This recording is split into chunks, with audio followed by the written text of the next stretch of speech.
With the first selection of the 2016 MLB Draft, the Philadelphia Phillies select Mickey Moniak, an outfielder from La Costa Canyon High School in Carlsbad, California.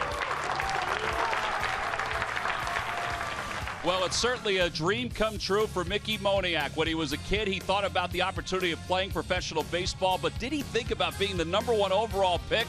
That's what he was. The Phillies kept it close to the vest, but they take the outfielder from California who had amazing numbers this year, 476 with 7 home runs and 46 runs batted in. One thing the Phillies have said is he is a center fielder who potentially could be a Gold Glover in the big leagues. Hi, everybody. I'm Tom McCarthy, joined by Ben Davis, who back in the day was the #2 overall pick of the San Diego Padres. So you have a little empathy. You can relate to what Mickey Moniak's going through. And I'm also partial to the name Mickey, as you're well aware of, Tom. It's a great fact that he wanted to be a big league baseball player. All these kids in the draft, they have one goal when they're a kid, to be a big league baseball player. He will have that opportunity, and getting selected #1 overall speaks volumes about his talent. I love the fact that the Phillies went out and got a position player. The farm system is really stockpiled with a lot of pitching. Right now, even at the big league level, they need an infusion of offense, and hopefully they can get it with Mickey Moniak. And he said about the pressure of being the #1 overall pick, he said, I don't feel it. He goes, I just go out and play my game, which is the key moving forward. All right, we move forward for tonight's ball game against the Washington Nationals. The Phillies, last time they were here, they swept the Nationals. But the last time these two teams faced each other in Philadelphia, the Nats swept the Phillies. And they really have turned it around.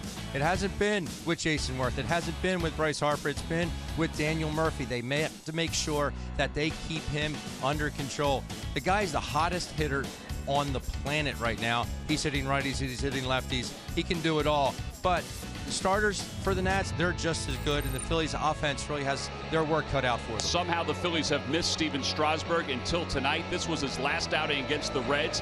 He somehow came down with some cramping. It looked like in both legs, so that's why they took him out in the 6th inning. Something always seems to be the matter with Steven Strasburg. Stuff-wise, he's got the best stuff in the league on any given night, but the physicality of him, it's yet to be known because he always seems to find a way to get injured, and it has to be a concern for these Nationals, who just gave him an extension on that contract worth a ton of money. 7 years for that extension. He has 100 strikeouts so far in 79 innings of work, and part of the success for him, his slider. He's throwing it 16% of the time. It's an increase over the last 3 years that's led to his success. The Phillies hope they quiet him tonight. When we return, we'll get to lineups and first pitch. A lot of Phillies fans roaming down. It's 80s night here in D.C. Phillies baseball is brought to you by Xfinity. Xfinity X1 will change the way you experience TV. By Toyota. For great summer deals, visit your local Toyota dealer or buy at Toyota.com today. Toyota, let's go places. By Citizens Bank. The next time you have a question about money, don't keep it to yourself. Ask a citizen. By Coca-Cola, the official soft drink of the Phils. And by Independence Blue Cross. Live fearless. Learn more at IBX.com.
Fourth place against the Nationals in first place. Yep, you got to stay hydrated. Doesn't matter what you use. You've got to stay hydrated this weekend. Let's take a look at the Phillies lineup. It's brought to you by Xfinity. Xfinity X1 will change the way you experience TV. Herrera, Hernandez, and Franco, followed by Tommy Joseph, Carlos Ruiz, and Freddie Galvis. And the bottom third of Cody Ashe in left field, Tyler Goodell in right, and Jeremy Hellickson on the mounds. Steven Strasburg is ready to go. Odubel Herrera is digging in. On a beautiful night for baseball here in Washington, D.C., we are set to go. And the first pitch of the night is a fastball fouled back. And it's no balls and 1 strike. Strasburg 9-0, a 2.85 earned run average. He's made 12 starts. His last start was the first loss for the Nationals this year against the Cincinnati Reds. I think the Reds surprised the Nationals during that series. No balls and 1 strike. Off the hands, popped up, foul territory, third base side, and Drew runs out of room. Well, we'll take a look at the scouting report for Steven Strasburg. He will sit right about 95 miles an hour. 4-pitch pitcher, but like you said in the open, Tom, his slider has been really the story for him this season. 7-2 with a 2.18 career against these Phillies, and he is really on top of his game, pitching probably the best baseball of his young career. No balls and 2 strikes to Herrera, who's hit it 4 straight, and he fouls it down the left field line. Phillies come in 2 games under 500 at 29-31. They sit in 4th place.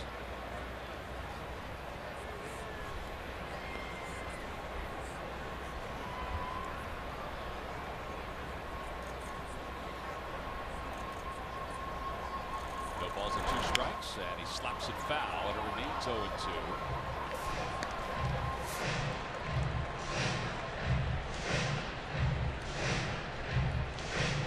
One thing Odubel will do is battle.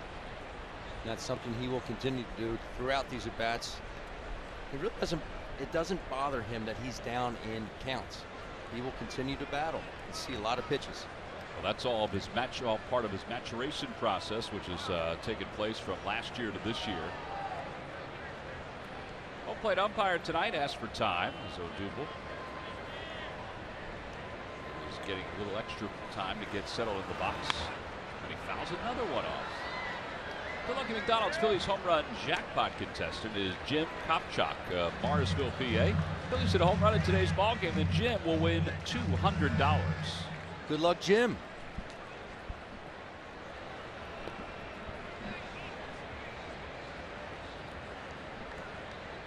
No balls, 2 strikes. There you see Gabe Morales, the home plate umpire. Trip Gibson over at first base. Jerry Lane is at second. And Scott Barry's at third. In 1-2. And he continues to try and pound Odubel up and in. We've seen pretty much every club that has come in. That's how they want to pitch Odubel. Hard up and in.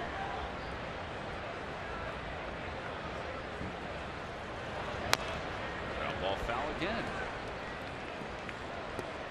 This has turned out to be a 7-pitch at bat so far. Pitch number 8 is coming. And he only has 1 ball on him. Well, that's part of even the Strasburg story this year, is that he has thrown strikes more often this season. He has got a dominant fastball and an excellent slider. Swing and a miss. He throws the changeup to get him. And one away. Time now for our Nissan keys to the game. Well, I'd love to see this offense stay in the middle of the field. I think recently they've gotten away from that. When they stay with that approach, they're very good. But they need to stay in the middle of the field. And Jeremy Hellickson, I know the cutter really isn't the pitch he throws an awful lot, only 7.5% of the time. But I think he can be very effective to these lefties when he gets it up and in. Cesar Hernandez loops it foul down the left field line.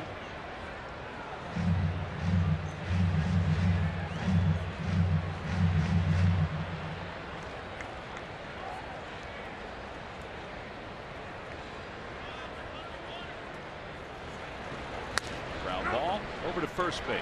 Sounds like he broke his bat on that one. 3 unassisted, And there are 2 outs here in the first. Am I right about that, Ben? Did he break his bat? Oh, he broke it.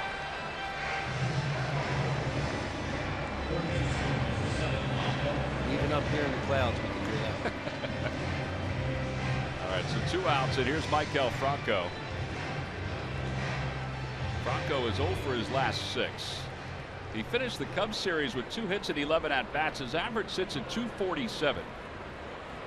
On the homestand, he was 6 for 29.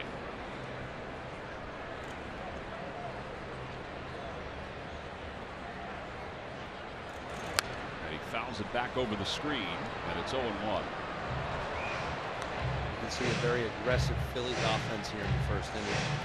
Is that how you would approach Strasburg? I think you kind of almost have to, because he has that put away stuff. And if you see a heater early on, have at it. There's a breaking ball. It's 0-2. Because you don't want to see that. It's a good breaking ball here.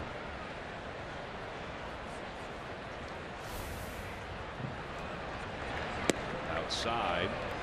Did he go? No. This is the first base umpire, Trip Gibson. And it's 1 ball and 2 strikes. So he's thrown 13 pitches. 11 of those pitches have been strikes here in the first inning. Mike Maddox loves that. Swing and a miss. He got it with the slider. That's the pitch we were telling you about. And Strasburg works a 1-2-3 top of the first. We'll head to the bottom of the first. Phillies nothing. The Nationals coming up.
Steve Baker, his team coming off a road trip. They got in very late last night, or I should say very early this morning. Let's take a look at the starting lineup for Dusty tonight. It's brought to you by Xfinity. Xfinity X1 will change the way you experience TV. Revere, Worth, and Harper, followed by Daniel Murphy, Ryan Zimmerman, and Wilson Ramos. And the bottom third of Stephen Drew, Danny Espinosa, and Steven Strasburg. And they will face right-hander Jeremy Hellickson. Hellickson's had good numbers against the Nationals his last 2 timeouts. Overall, 4-3 this year with an ERA of 3.80. And Ben, let's face it, we've been talking about this. His changeup has been his key pitch. It has been. Unfortunately, last outing it wasn't that good, but it was still above average. It has been a devastating pitch for Jeremy this season. And he's thrown it 23.4% of the time. As we take a look at the scouting report, 4 pitches, he'll sit about 90. Career versus Washington 1-2 with a 4.61 ERA. And Revere leads it off, and he takes a strike. It's 0-1. Revere 0 for 8 so far against the Phillies this season, hitting just 188 with a home run and 9 runs batted in. He is a threat to bunt, and that's why Michael Franco is in on the grass at third. Outside, 1 ball, 1 strike.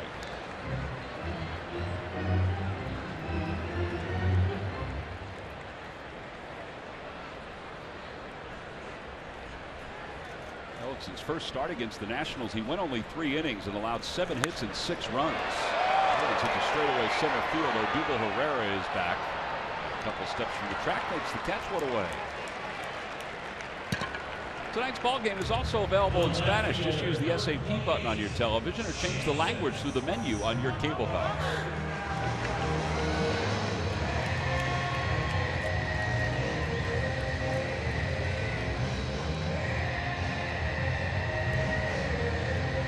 And now Jason Worth is the hitter. Last series we saw Jason really pulling off the baseball. There's no reason really to go inside on Jason Worth right now until he proves to you that he can make the adjustments and hit the ball the other way. Really spinning off the baseball and looking for pitches middle in. Well, that series against the Phillies is when he started to hit the baseball a bit better. He's .287 over his last 23 games with 12 RBIs. His average overall .236. He does have 10 home runs.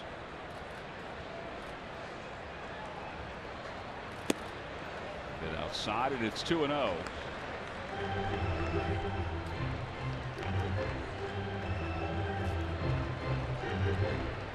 Ellickson currently 2 games over 500 in his major league career, 53 and 51. He has been solid for the Phils. It's been an excellent pickup.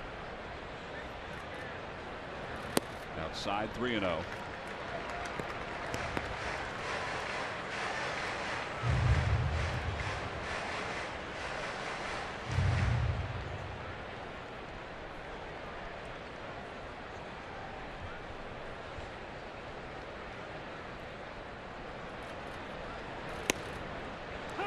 Figured he was taken there. Every once in a while, though, he'll jump on a 3-0 pitch.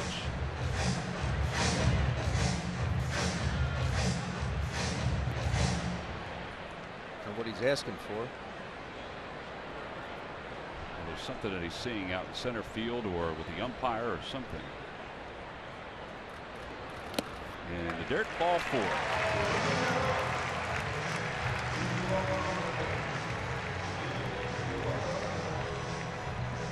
Last 5 starts for Hellickson, his ERA 2.53. His last outing against the Brewers, he went 5 innings. He allowed 3 earned runs. His biggest problem in that outing was the battle with the home plate umpire, C.B. Buckner. He said he just felt like there were pitches that he would normally get that he wasn't getting that day, and it pushed his pitch count up. It does happen.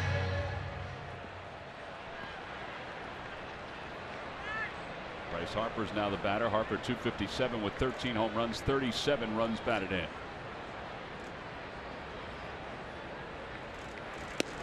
Just a bit outside, 1 ball and no strikes.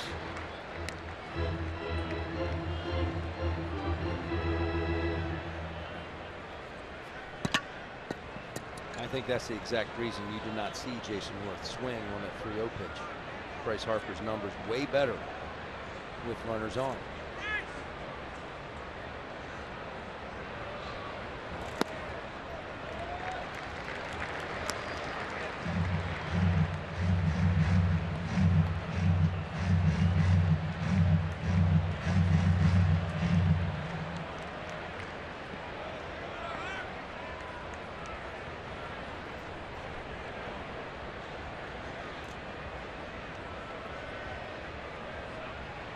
Two balls and no strikes. A breaking ball, and it's 2-1.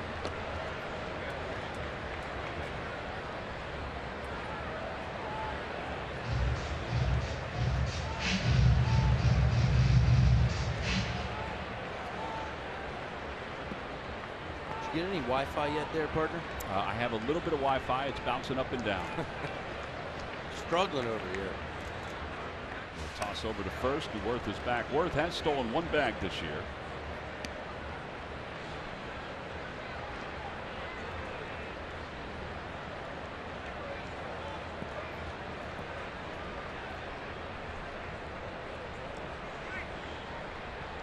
Harper lifetime 14 home runs against the Phillies. He's hit over 400 against them this year.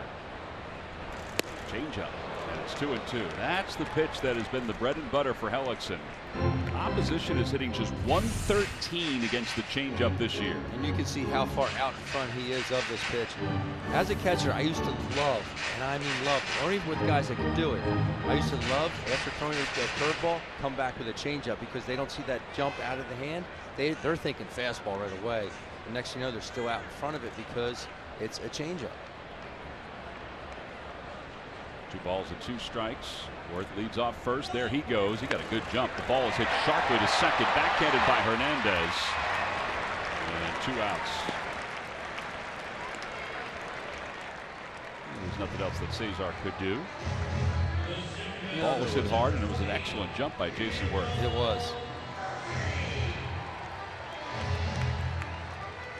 I don't know why Jason didn't go in sliding. You know, you see the ball's hit, unless he thought maybe the ball is going to have a chance to get up the middle. And if you're stealing like that, might as well just go into a slide.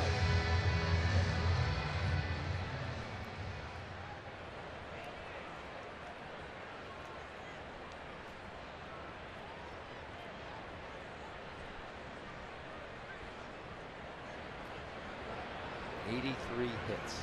It's June 10th. Leading the league in hitting at 374. Change up, and it's 0-1.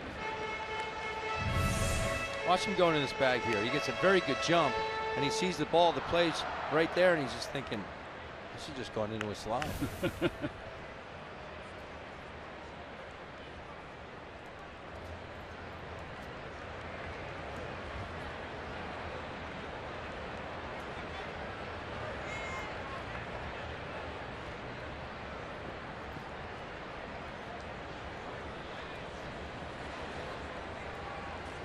Murphy has 27 multi-hit games, and here he has a runner at second base, so a runner in scoring position where he's hitting .404 for the year. I know we're kind of throwing a lot of numbers out at you, but his numbers are just really good. And now time is called. Jeremy took a little extra time there.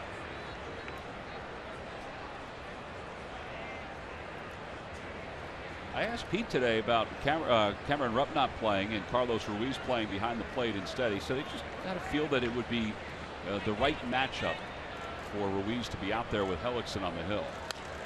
Ball's pulled over to first, taken on one hop by Tommy Joseph, and the side is retired. No runs, no hits, 1 man left in scoring position. We'll head to the second. Phillies nothing and the Nationals nothing.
App breaking news, weather and traffic for Pennsylvania, New Jersey, and Delaware. Count on it.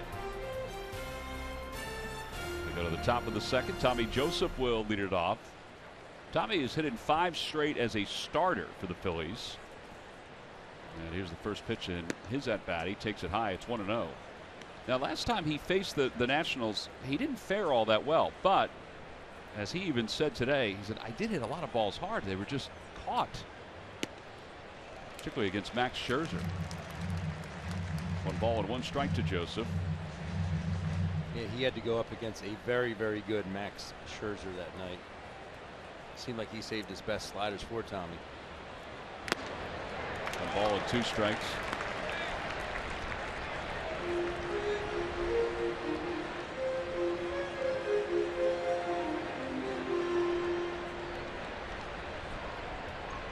Tommy was 9 for 26 on the homestand. And he takes low, 2-2. Pete said he was going to have a talk today with Ryan Howard about the first base position. Tommy is going to get a lion's share of the duties over at first, which we all knew.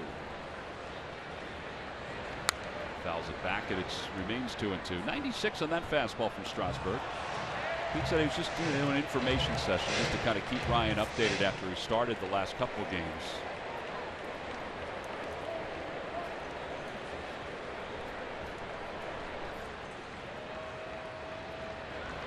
Outside, 3-2.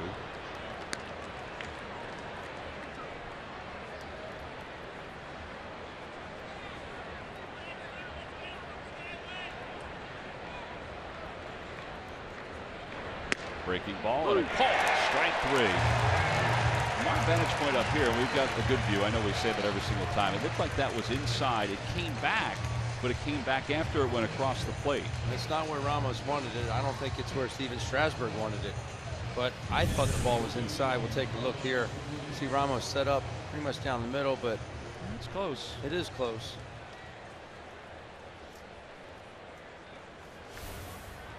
Well, that's already 3 strikeouts for Strasburg. That'll bring Carlos Ruiz to the plate. Lifetime 13 home runs against the Nats, and he takes a fastball upstairs. Are you a little surprised he went with a breaking ball there to Tommy Joseph? I was surprised that breaking ball. You know, the slider that he throws is more of a cutter. Right. And I thought, if anything, if he's going to go with a breaking pitch, it would be the cutter / slider, not the curveball.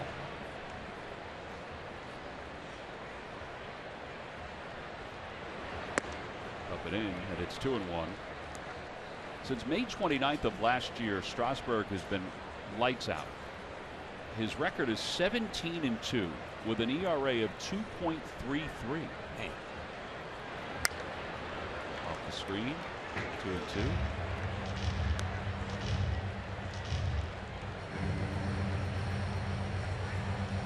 And that's part of the reason why they signed him to the 7-year extension, because he finished strong and then carried it over to the start of the season. And we said it in the open. I know he does have some physical issues. It seems like he'll find a way to come out of a ball game. But man, his stuff is good. Well, when he's on and he's healthy, you're right. His stuff is good.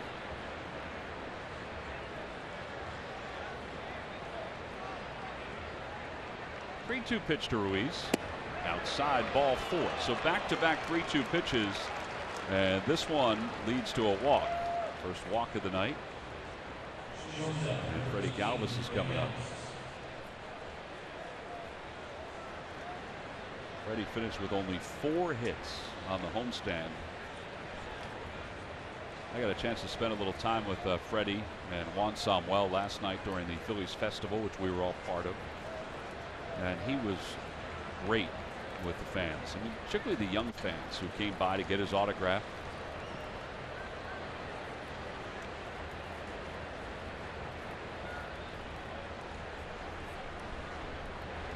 Galvis hitting .230 with 6 home runs, 22 runs batted in. Freddie did spend a good bit amount of time today on the curveball machine in the batting cage with Hendu. He was walking down the steps of the dugout. He was down there. He made quite a few outs on the curveball, the overhand curveball. In the cage, he made quite a few outs? No, in the last homestand. And you know, how do you fix that? How do you remedy that? Well, you want to say it. You want to just basically the path at the curveball and what path you want to take. And it's going to be the same path you would take at a fastball. You just need to wait on it a little bit longer. Recognizing that pitch is always the key. Swing and a miss. There's the cutter or slider. They call it a cutter thing. That's basically what they've called it. It's listed as a slider, but it has more cutter actions than slider. Sometimes he will get around it and it'll act more like a slider. But you see the velocity on it, 88, 89 miles an hour, maybe even get up to 90. Ramos is peeking in to see if they want to throw over to Ruiz, who has a very short lead off first base. 1 ball and 2 strikes to Galvis. And he fouls it back. All right, now let me ask you, working on the curveballs on the machine underneath, does that help? I think it does. Does it? Yeah. I was not a very good curveball. I didn't like pitches that had depth, a lot of depth. So a guy that would throw a 12-6 curveball like a John Lackey, which we just saw on Wednesday, I didn't like those. I like balls that were more lateral. That would, sliders I thought I had better success against. That one's pulled through the hole on the right side of base hit. Ruiz to second. He'll hold up there. And the Phillies have their first hit of the night. Runners on first and second, with 1 man down, and Cody Ashe's coming up. And I firmly believe that I didn't have that success with an overhand curveball because not many guys throw it. Not many guys threw it even when I was playing. And it's not a pitch you see that often. Especially with we've seen the resurgence of these power arms. Guys that come in throwing mid-90s. Well, the easiest pitch to throw off a mid-90s fastball is a slider because you throw that just as hard. Cody Ashe's the batter. Ashe 211 on the year, and he takes at the knees. Now that was a changeup there at 89 miles an hour. This is the first time we're seeing Strasburg in 2016, so you kind of got to get used to his pitches again. He doesn't throw as hard as he did when he first came up, but he's only off by 2 or 3 miles per hour.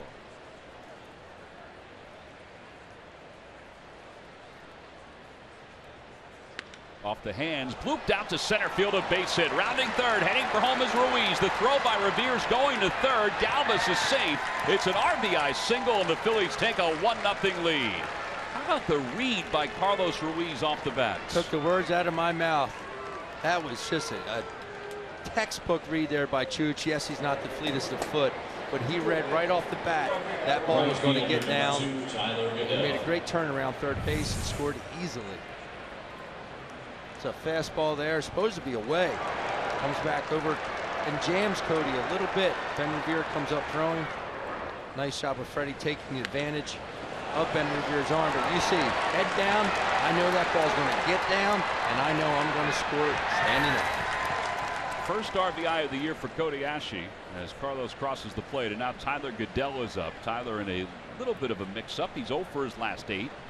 He finishes 3 for 27 on the homestand. And he takes inside. It's 1-0. Tom, who scored? The fleet-footed catcher. And how did he get on? He walks. Yep. Just making sure. So it's not only leadoff walks, it's just walks in general. Well, you must have been a bear to be a catcher for your pitchers. I detest them. What did you do to your pitchers when they did that? That one's bunted up the first base line. The safety squeeze is effective, and the Phils take a 2-0 lead. Ryan Zimmerman decided to go for broke and get the runner at the plate, and Freddie Galvis was able to score easily. An RBI for Tyler Goodell. Well, the reason Zimmerman did it is because there was no one at first base. Tyler Goodell's going to beat that out regardless.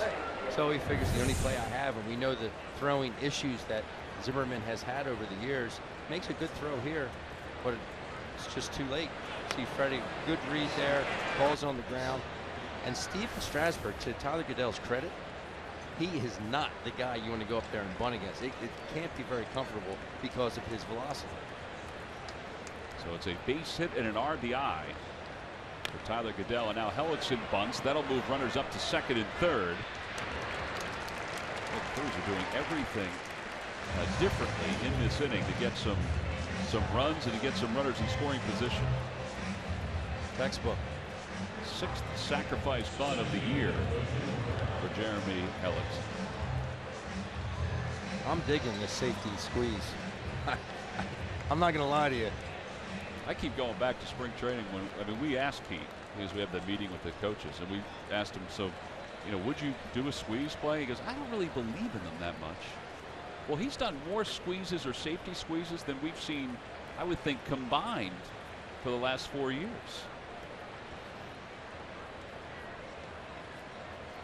I think he was just deking us? I don't think he was, because I asked him again. I said to him about a month into the season, I said, so about these squeezes, you said you weren't going to do that many of them. He said, well, I realized that runs are difficult to come by, and it seems to be working. But it's finding a way. And that's one thing, that he's always looking for a way. He's looking for an edge.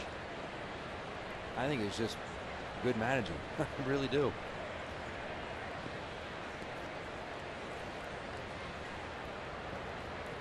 Odubel last time up went down on strikes.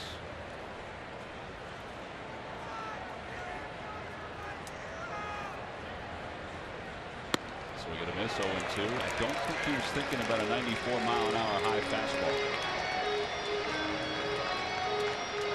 He really climbed the ladder there.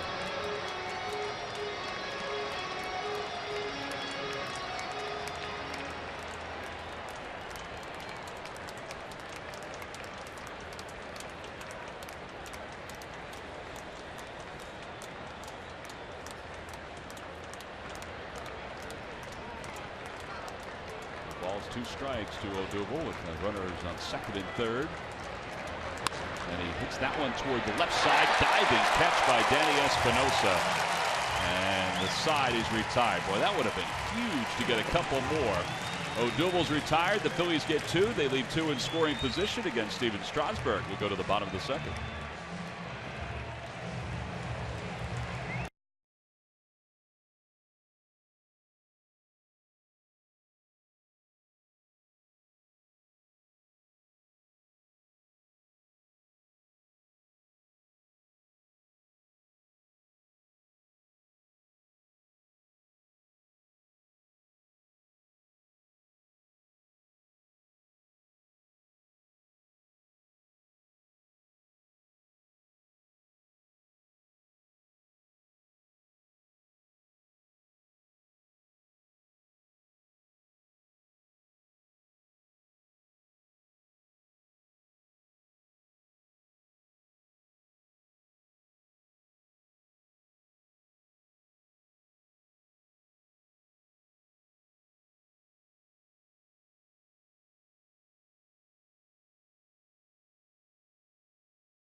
Steven Strasburg and the Nationals. 2 runs on 3 hits in the top of the second. So now as we go to the bottom of the second inning, it'll be Ryan Zimmerman, Wilson Ramos, and Stephen Drew. Let's check in with Greg Murphy. Murph, what's going on around the ball club? Well, there is some news going on around the ball club. When we arrived at Nationals Park today, guys, we got some information about the pitching staff. First and foremost, Vince Velasquez. He's been battling that bicep soreness. They have put him on the 15-day disabled list, so he is going to be on the shelf for just a little bit. Luis Garcia is called up to take his place today. He is in the bullpen. However, the big news probably is Zach Eflin is going to be called up on Tuesday to make his major league debut. Eflin, just the 22-year-old that came over in the Jimmy Rollins trade a year ago, 5-2 with a 2.90 ERA down there in AAA, has been pitching very well at that level, and he is going to get his opportunity to fill in that spot in the rotation. So we will see him on Tuesday in Toronto, and it's a tough place to get out there and make your major league debut against that Toronto Blue Jays lineup, but Zach Eflin's going to get that shot while Vince Velasquez heals in that bicep soreness, guys. Yeah, there was a lot of speculation that may happen after he was scratched from the start the other day, but he had been scratched a day or two earlier just to sort of conserve innings. As Zimmerman's down looking for the first out here in the second inning. Pretty good backup pitch there by Jeremy Hellickson. It was.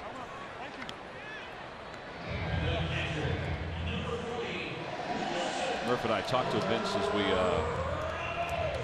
went to the bus last night, and he seemed to be optimistic that his exit from the club would not be that long.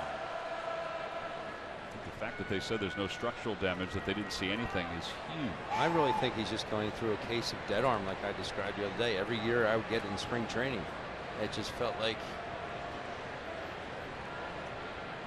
he had no bullets in the chamber. Listen, Ramos is the hitter, and he takes on the inside corner. It's 0-1. Ramos hitting .345 with 8 home runs, 33 runs batted in. Tom, one other thing about Vince Velasquez, as you mentioned, Pete McKinnon said that the scans looked fine today and that they're just being a little bit cautious. And you remember there was a lot of talk early in the season about maybe limiting the innings that some of these young guys will have this year. And I think, if you think about it, it's a perfect opportunity as he nurses this very minor injury in his bicep, to get him off his feet and to limit those innings, and he'll get him back in a couple of weeks when he feels 100%. So it's kind of a twofold thing for the Phillies, and it also gives him an opportunity to see Zach Eflin. 1 ball and 1 strike to Ramos. Pulls that one to third. Backhanded by Maikel Franco, and a long throw across the diamond in time. And there are 2 outs. Well, that was a fantastic play. You know what I liked about it, too, is that he realized who was running, and he didn't have to rush the throw over to first base. Great point, Tom. Realize who's running. Goes and sets his feet.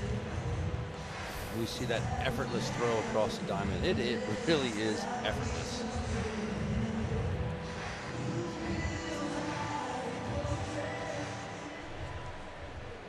He's pointing to his shoulder, saying, I don't know if he's saying that it bothered him or that it was fine. It looked like it was fine when he made that throw. Stephen Drew is now the hitter, playing third base today for Anthony Rendon, and he takes a strike, 0-1. See kids watching at home. That pitch right there at 90 miles an hour. Big deal. It's 90. Strasburg's out there throwing 96, 97. Nobody's going to hit that pitch at 90. Nobody.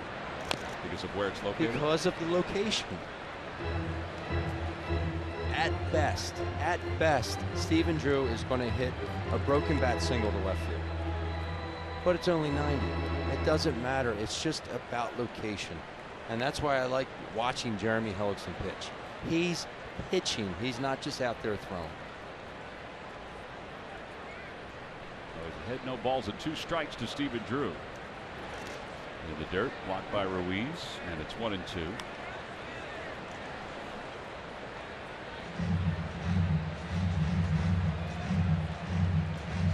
Drew only has 12 hits this year. Of those 12, 5 are extra base hits.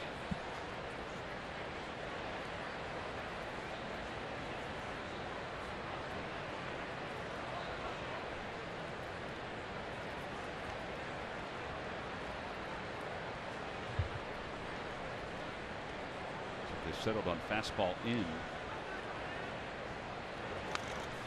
And he fouls it away. Probably got too much of the plate to start with. I think Carlos wanted that to start off the hip.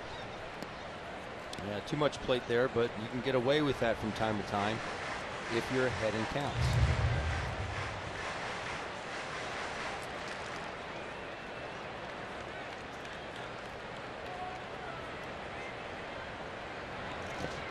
Try the breaking ball again, and it's now 2 balls and 2 strikes.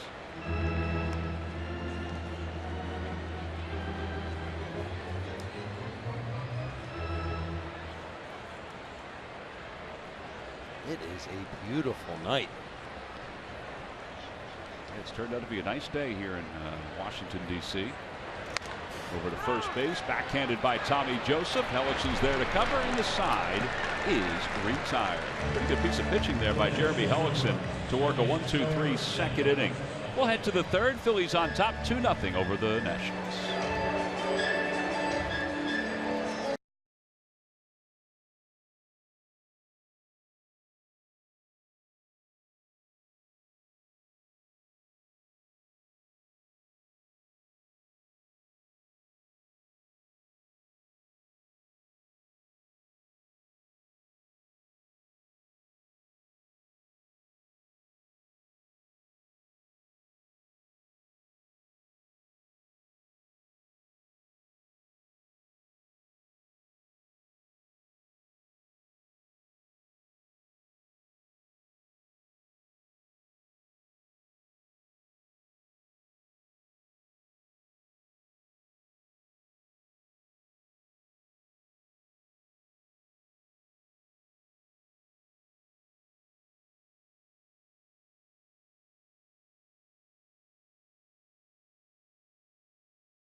Question. Log on to Phillies.com. Go to the fans section for all the information, and please submit your answer on the subject line. All right, Ben, the question is, who holds the Nationals record for most steals of third base in one season? The answer will be revealed a little later on. Let's see your brother Glenn Google that. Cesar Hernandez will start things off. Phil's up 2-0.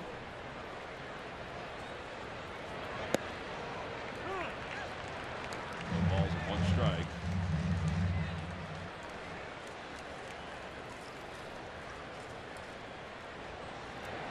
That one's pulled toward right field. Harper's over. He's not going to get it. He plays it on 1 hop, and it's going to hold Cesar to a single. So the Phillies have a leadoff batter aboard here in the top of the 3rd. It's a nice swing there by Cesar. It's a good play by Harper to get over and cut this ball off. Obviously, that ball gets by him there. That's going to be 3 all day long for Cesar. Well, this has been a good start for the Phillies against Steven Strasburg. Strasburg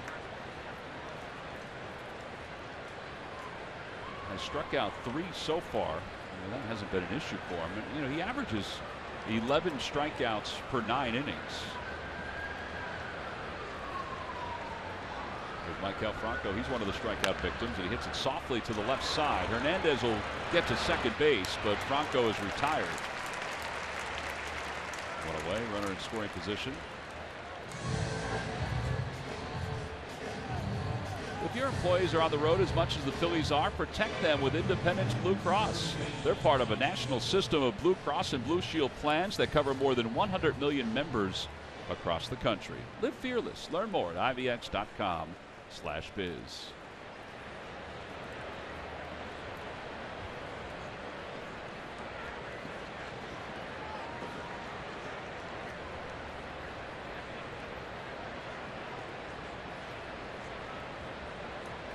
Tommy Joseph struck out his first time up. Takes way outside. 1 ball and no strikes.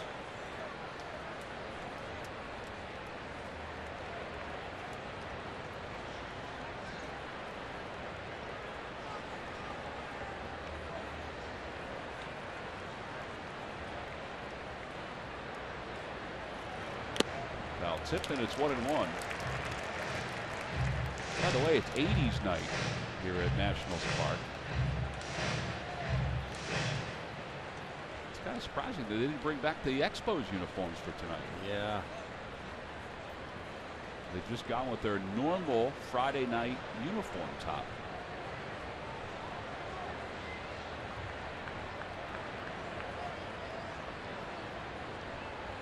When you think about it, the Phillies could have worn an 80s uniform. Yeah. Ball and 1 strike to Tommy Joseph. That one's hit well out toward left center field. Jason Worth is going back. It is gone. A 2-run home run for Tommy Joseph, and the Phillies have jumped out to a 4-0 lead here in the top of the 3rd.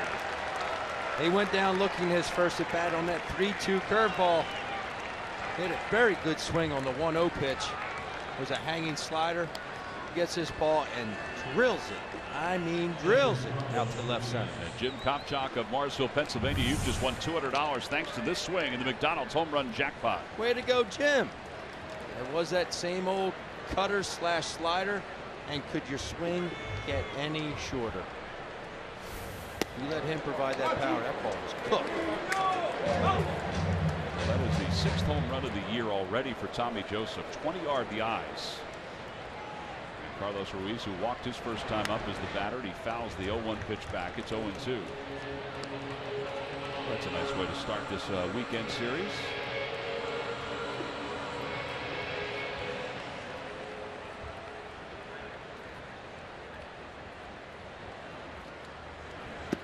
Inside and low, 1-2.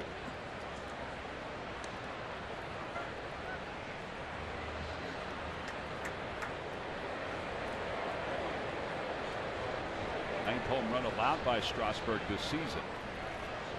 Swing and a miss. Carlos is struck out. They complete the strikeout by firing to first. 4 strikeouts. You know, they always say stick with what got you here. And that's really what Tommy Joseph has done. He hasn't changed a thing. From the footage that we saw, what the damage that he did in the Lehigh Valley, the swing is still the same. He's trusting himself. He knows that he can go out any part of the ballpark. And, you know, he talked about the struggles that he went through. Those struggles have probably helped him now because he has just done it his way, where he hasn't, you know, tried to be somebody other than what he is. I mean, that's some big time power to go to left center field. Now, it wasn't a fastball, but still, I mean, he was on it. It's an 89 mile-an-hour slider slash cutter, whatever you want to call it. It's called a cutter thing. Cutter thing. Well, one pitch coming to Galvis. He bounces it out towards second, backhanded by Murphy. And the side is retired. But the Phillies for a second straight inning scored 2 runs. This one they do it on a Tommy Joseph 2-run home run. He went down and got it, and he didn't miss it. It's already his 6th home run of the year in a very limited amount of time.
Third, Jeremy Hellickson has a 4-0 lead to work with. He'll face Danny Espinosa to start things off. Got to be a little careful with Espinosa. He's got a little power surge going. In fact, I think it began when we were at Citizens Bank Park. You see, he has 9 home runs and 24 runs batted in. Well, he has 6 home runs in his last 9 games. When you swing as hard as he does every time, you're bound to run into a couple.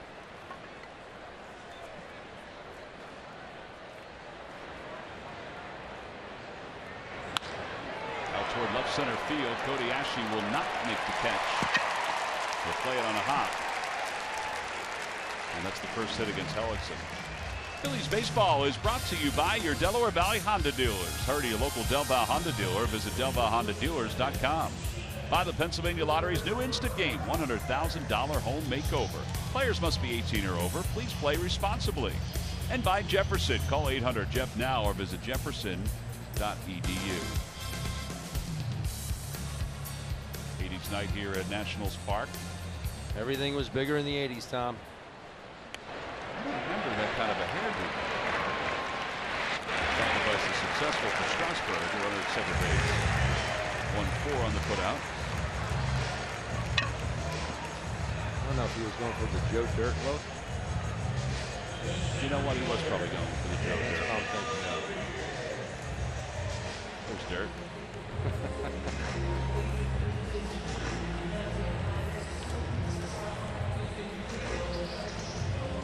Kind of looks like Matt's mullet. doesn't it? It does.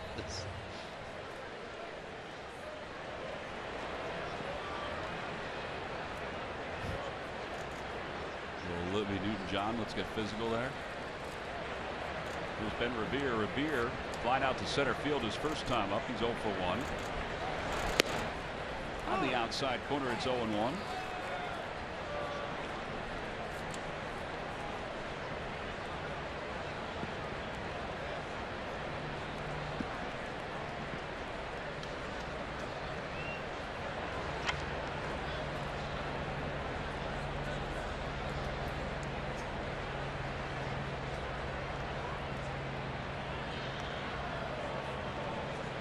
Ellison's been around the plate.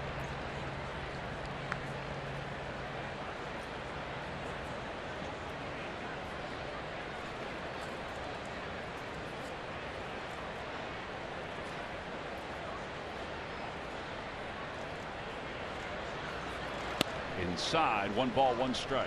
Revere has to do a little dancing. Ellickson has faced 10 batters. He has 8 first pitch strikes so far. When he's on, that's his MO, is that he is commanding the strike zone. He's walked just the 1 batter. That was in the first inning. And when you're able to do that, you just put the hitter on the defensive.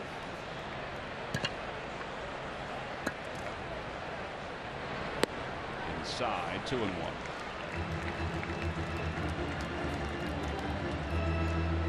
Saw this one. The Phillies faced the Nationals in Philadelphia, where they were kind of picking around Ben Revere a little bit in a decisive 2-1 ball game that the Nationals wound up winning. I don't think you have to pick around Ben. You let him put it in play. That one's looped out towards center. Here comes Odubel Herrera, and he can't get it. It goes past him. Picked up by Cody Ashe. And runners on first and third with 1 man down. If you think you can go get it, then by all means, lay out, go get it, dive, do whatever you need to do, just as long as you know that your buddy next to you has your back. Great backup there by Cody Ashe. This affords him the ability to go and try and make this play, because he knows that Cody Ashe is behind him, which is going to limit Ben Revere from getting to second base. Boy, I thought Odubel was going to get that one too. I did too. Looked like it just grazed right off the edge of his glove. Yep.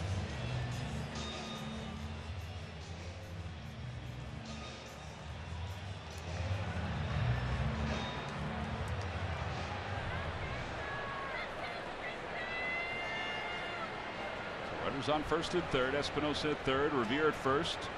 Jason Worth is the batter. He walked his first time up.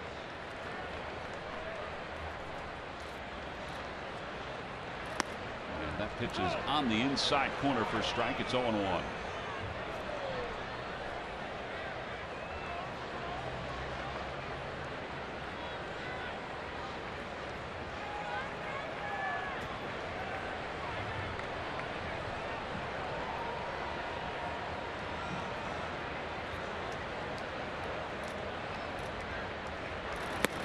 Pitch again. I guess that's what you were talking about before. Yeah, it's more of a, it's really not so much of a pulling off. It's more of like he's just spinning. The top, his upper body, his shoulders are just spinning off the ball. He's going around as opposed to going towards the pitcher.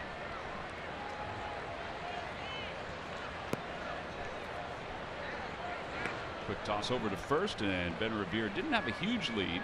Was able to get back easily.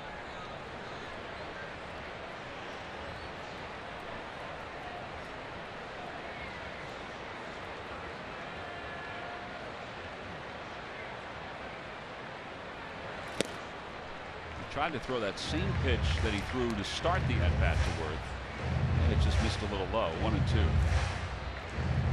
The third straight changeup there, tripling up on that pitch.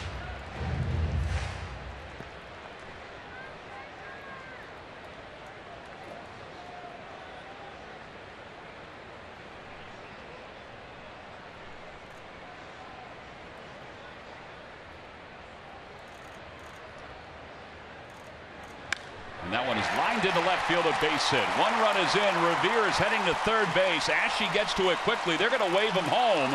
Freddie Galvis's throw to the plate it hits the runner. And Jason Worth is all the way at third base. It's a 4-2 ball game. It's one thing to triple up on a pitch, but when you quadruple up on it, you have to make sure you locate it exactly where you want it. For the simple fact that your eyes are telling you what you're about to see. I mean, your eyes don't fool you four times in a row. Pitch was down, but it was definitely on the inside part of the plate. Chooch wanted it away. He rifles it down in the left field corner. Yeah, it definitely did not go to the spot that they wanted it to. It came back over to the swing of Jason Worth. And that kind of goes against what you were talking about before. He's pulling off so much, so don't give him anything middle or in. All right, so the 4-0 lead is now 4-2, and Bryce Harper's coming up. Those 2 RBIs for Worth now give him 33 on the season. He's at third base. He's an excellent base runner, and he got all the way to third base on that play. Swing and a miss, 0-1. Do you have any problem with the Phillies going toward home plate on that one? No, I don't. You always want to try and eliminate the run when you can, and the relay throw to Freddie was a bit high. I think that's why it slowed him down. He had to jump up so high to get it. Yeah, you're right. If it was waist high or belt high or chest high, then they would have probably had a better play at home plate. It would have made that transition easier. Bryce Harper last time up grounded out sharply to second base, so he's 0 for 1.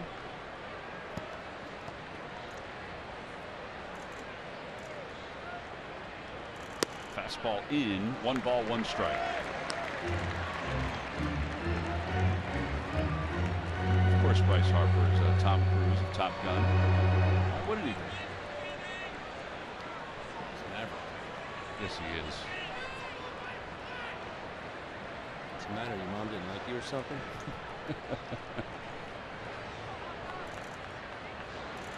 And the Derek good play by Ruiz to keep it there.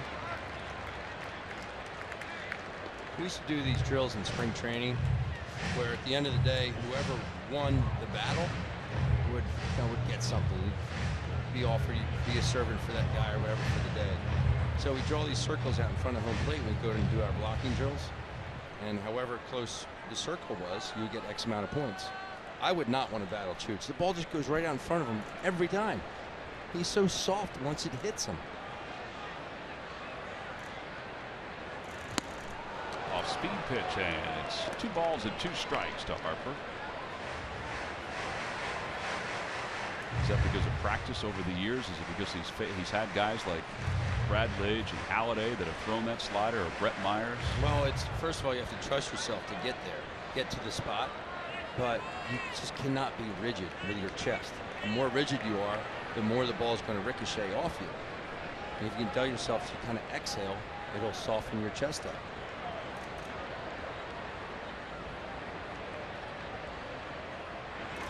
Outside, 3-2. And the other thing Chooch does is he gets over top. Not over top of the ball so much where the ball might hit in front of him and bounce over his head, but he gets over top enough where he just smothers it and it goes out in front of him. Daniel Murphy waits on deck with a runner at third base. 3 balls and 2 strikes to Harper.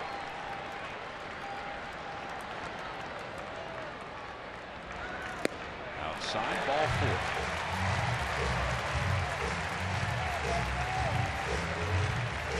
4. Walk number 2 for Jeremy Hellickson. This has turned out to be a long inning for him. Phillies fans, the 2016 Esurance MLB All-Star Game ballot is here. Head to Phillies.com to choose your hashtag ASG-worthy stars and send them to the MLB All-Star Game presented by MasterCard on July 12th in San Diego. Vote today, vote tomorrow. Vote at Phillies.com/vote. Well, now the toughest hitter in the lineup for the Nationals, Daniel Murphy, is up. Murphy Murphy is a .404 hitter with runners in scoring position. It seems like his numbers were inflated even more where the Phillies saw the Nationals at Citizens Bank Park.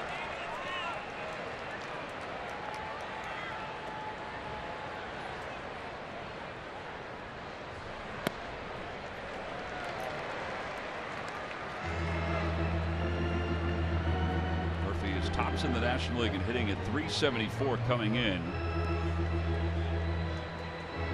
He was nearly 20 points higher than the number 2 guy, and that all of a sudden is Josh Harrison of the Pittsburgh Pirates.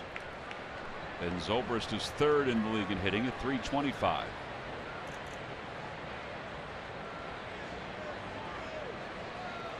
One ball, no strikes to Murphy.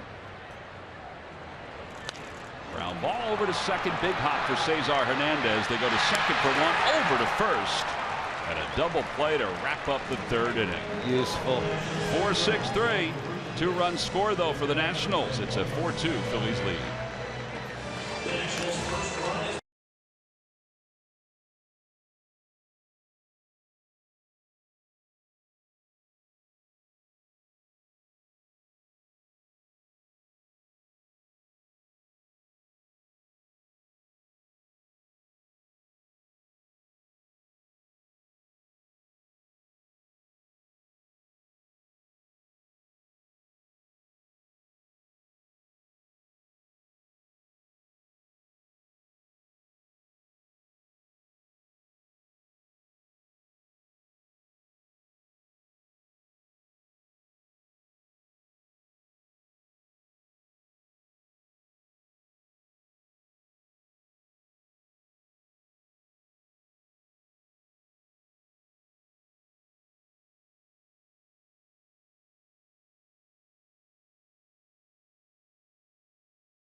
Run match quality, and their Jet Intelligent toner cartridges print up to 1/3 more pages.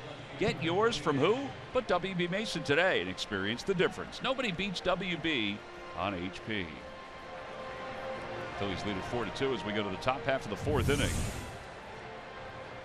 Change up down and away. Murphy pulls off, and he knows it. It's really the worst feeling as a hitter, knowing that you just rolled yourself into a 4-6-3 double play. A good pitch by Jeremy Hellickson to get out of it without any more damage. Here's Cody Ashley to lead it off. Ashley had an RBI single his first time up. You and I just talked about it during the break. He doesn't fear anybody. Hellickson does not fear anybody. Inside 2-0.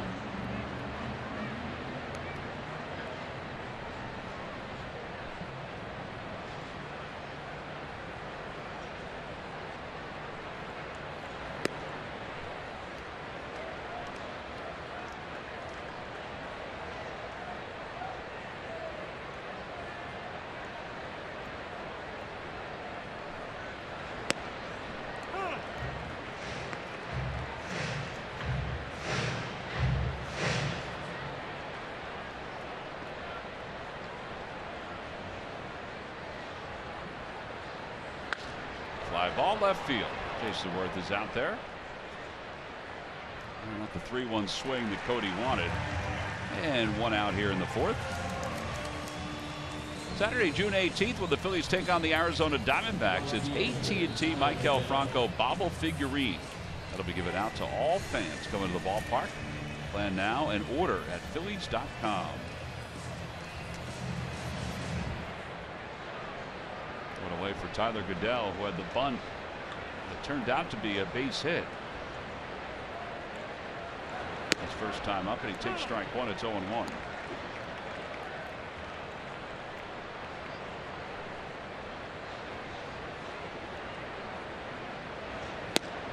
was averaging 244.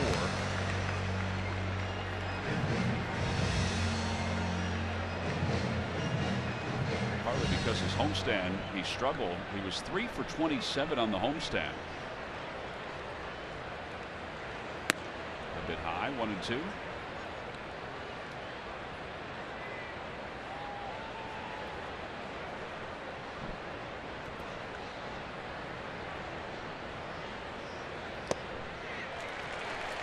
Strikeout number 5 for Strasburg. Those swings there on this slider tells me that he's not reading any spin. His swing earlier in the count where he didn't see it. Actually, there's a changeup here. Changeup, yep. It's his second strikeout on the changeup tonight. And now Hellickson, who sacrificed his first time up, takes a fastball and it's 0-1.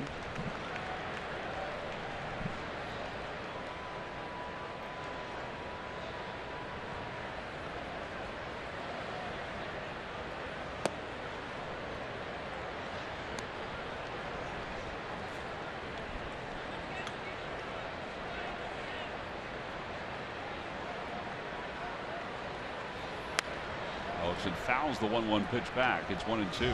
All 3 fastballs so far. 296, 197 to Hellickson. I think there's a good chance he gets a slider here or that cutter here. More gas. It is more gas, and it's a strike 3 call. Hellickson thought that may have been a little high and inside, but it's the 6th strikeout of the night for Strasburg. 1-2-3 go the Phils. We'll head to the bottom of the 4th.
Toyota. Visit buyatoyota.com to find your RAV4 today. Toyota, let's go places. Let's go Phils.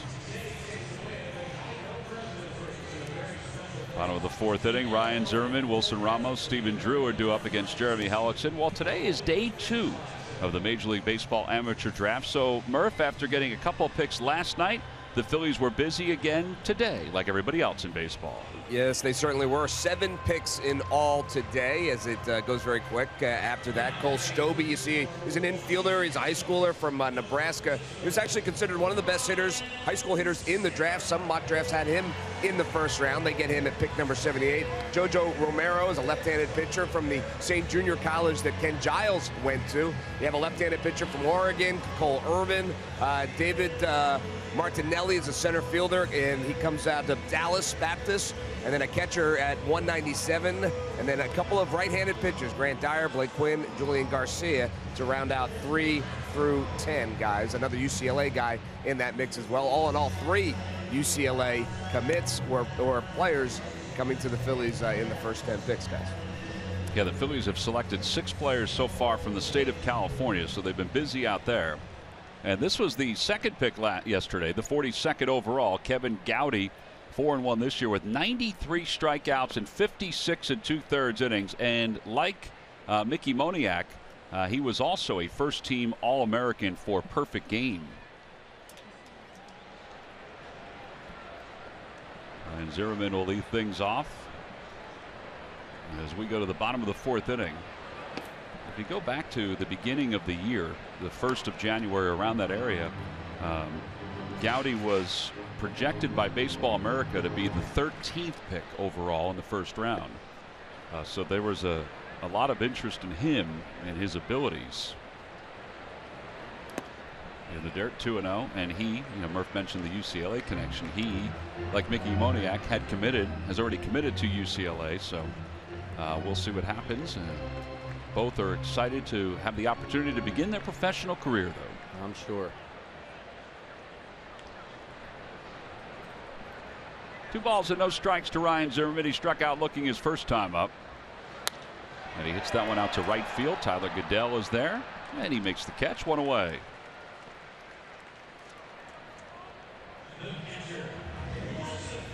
Well, the top 5 overall picks in yesterday's draft, and honestly, going into it, I don't think anybody knew definitively who was going where. Ian Anderson was at the draft in Secaucus, so it was nice for him to enjoy it with his family. Nick Senzel out of the University of Tennessee is a very good hitting third baseman. And Riley Pint, he's a kid who tops out over 100 miles an hour as a high school pitcher. As Ramos takes inside, over 100 miles an hour as a high school pitcher. Nothing pint-sized about that. No. A.J. Puck, who a lot of people thought the Phillies might be interested in, or the Braves might be interested in, went to the Oakland Athletics.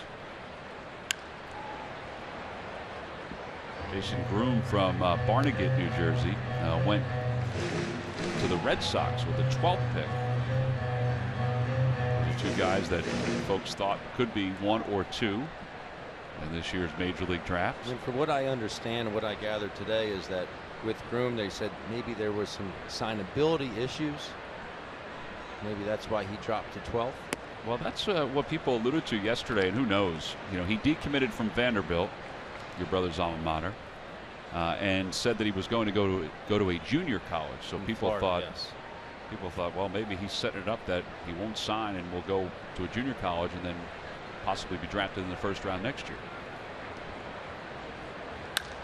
Center field, that ball's well hit. Odubel Herrera is going back, and it is gone. And this has turned out to be a 1-run ball game. 9th home run of the year for Wilson Ramos. Boy, that was loud. A center field shot. F.P. Santangelo, who does the color for the Nationals, said he's never seen a ballpark play as big as this one when it's cold, and he's never seen a ballpark play so small when it's hot. I mean, this ball is juiced out to center field, sinker down and in, and Ramos goes down and gets it. He knows it. That is way deep in center field. So if it was cold, that ball would have been up on the berm somewhere? Is that what FP is saying? No, if it was cold, he's never seen a play so big. Oh, okay. When it's warmer, he's never seen a ballpark play so small. The ball's in 1 strike to Stephen Drew.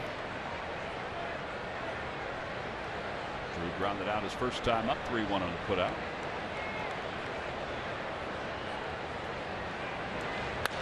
He's out toward right center field. That's hit well. Odubel Herrera is out toward the scoreboard, and it is gone. And we're tied up at 4. Back-to-back home runs by the Nationals. So the 4-0 lead for the Phillies evaporates.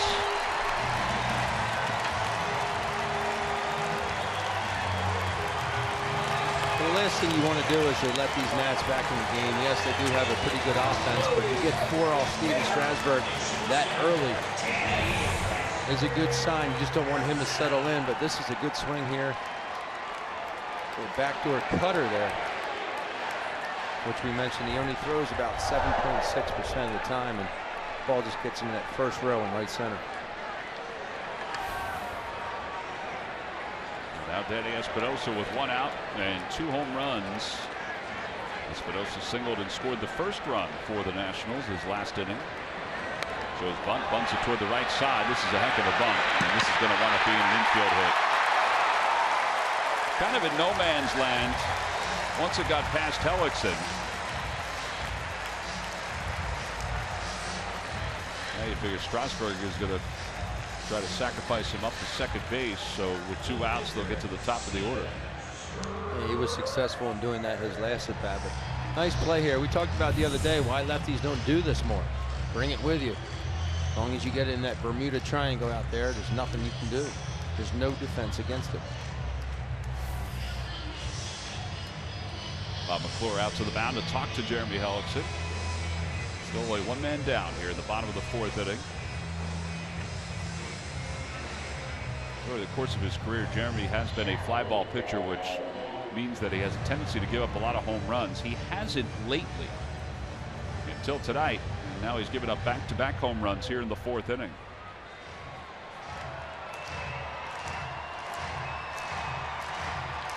Have a consumer complaint? Harry Hairston, the NBC 10 response team, can help. Just visit NBC10.com or call 610-668-7377. NBC 10 responds. Count on it.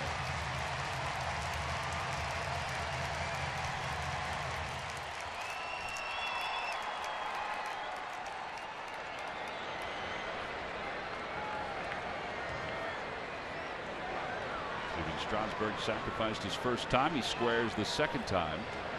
And he bunts the curveball right in front of the plate. Ruiz goes to second for 1. Over to first in time. A double play. 1-6-3. Or I should say 1-6-4. It was Cesar Hernandez who was on the receiving end of that double play. 2-run score, though, for the Nationals. They tie this ball game up.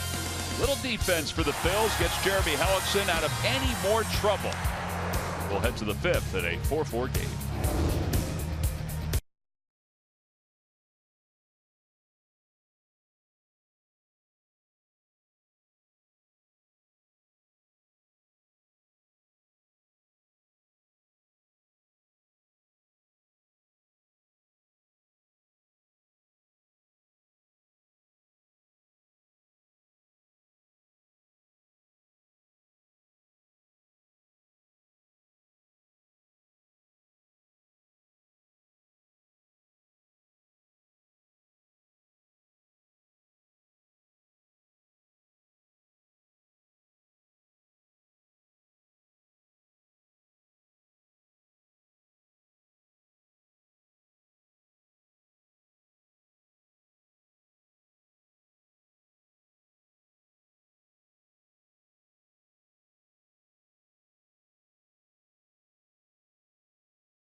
Take place after Friday, July 1st against the Royals. That's a 7:05 start. And Saturday, July 2nd, that's a 5:50 start.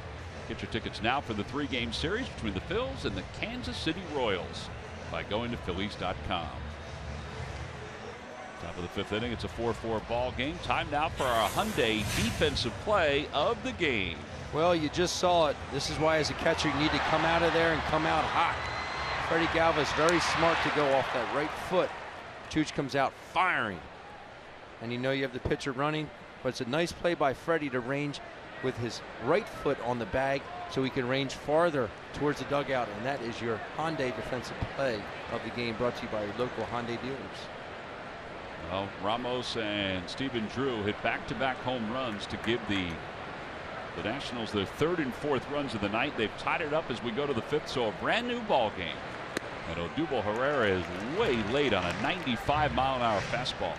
Ben, why is he so late on these fastballs tonight? He's not picking it up, that's for sure. I don't think it's a question of him getting his foot down in time. Off the end of the bat, foul. And it's 0-2. Odubel has struck out, and he lined out softly to short. The ball went softly, but the play wasn't soft. Danny Espinosa made a diving play.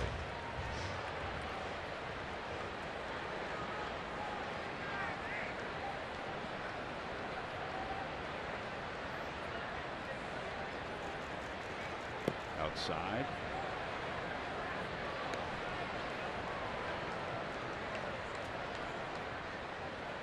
.49 strikes for Steven Strasburg, 19 balls. This will be his 69th pitch of the night. It's a little heavy at this point, but not bad considering he's given up 4 runs. 2-2. On the Toyota Major League scoreboard, the Braves lead the Cubs 2-1. Adonis Garcia and Tyler Flowers go back-to-back with home runs. Those two teams are basically reversed as far as their win-loss record goes. Cubs picked up their 41st win on Wednesday against the Phillies. As Odubel pinballs one out towards second base, one away. 6 in a row retired by Strasburg. And Cesar Hernandez will be the batter. Phillies come into today's ballgame 7 games out in the National League East. Washington 2.5 ahead of the Mets, so to get top of the division, a position that they've basically been in just about the entire year.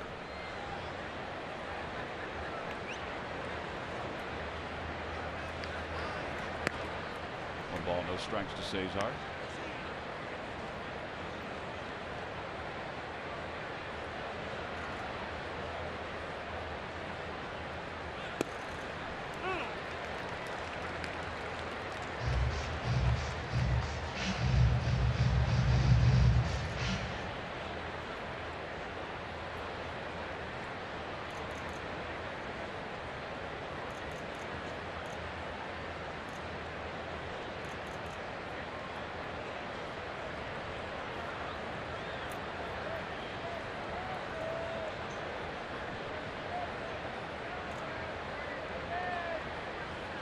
Swing and a miss. 1-2. Strasburg was the first overall pick by the Nationals in 2009. They really hit it big with their top picks in 2009 and 2010. They sure did. Harper was #1 overall in 2010. People, talk about those down years when the Expos moved to Washington, but that's what it got them. And it got them 2 frontline players for a long time. They've locked up one. They have to lock up the other, and that's Bryce Harper. At some point. Better back up the truck. He is going to command some sum, even though his average is down this year. You're going to see it rise as the season progresses. I would think so.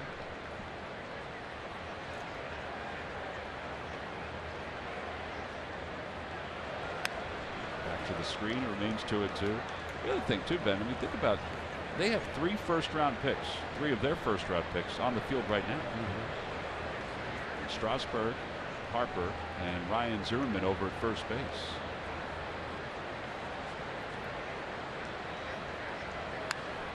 Now back again. What are they going to do with Ramos?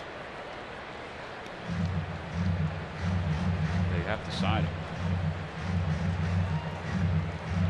Have to.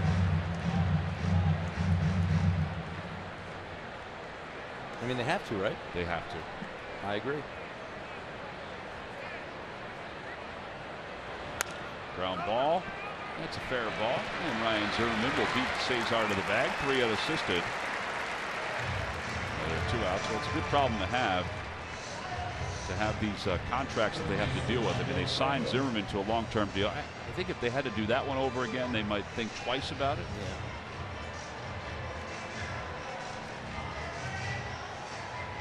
certainly isn't the same player defensively because he's no longer playing third base. But he's not really the same player offensively. And now Maikel Franco, who's 0 for 2. He has struck out and grounded out. And that one's lined out toward left field. Jason Worth got a late start, and he's able to recover and make the diving grab. And the side is retired. Well, it wasn't pretty to start. I don't think he saw it right away, but he was able to react and make the play. 8 in a row retired by Steven Strasburg, including that one right there to finish up the top of the 5th inning. On to the bottom of the 5th in a 4-4 game.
Citizens Bank minor league reports.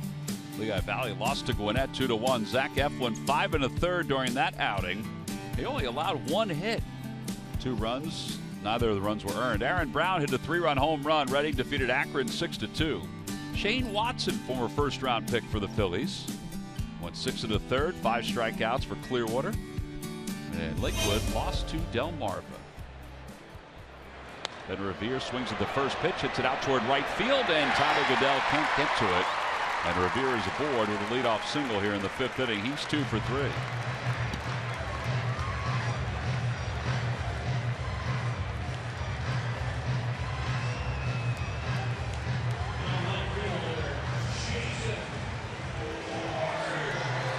That'll bring Jason Worth to the plate.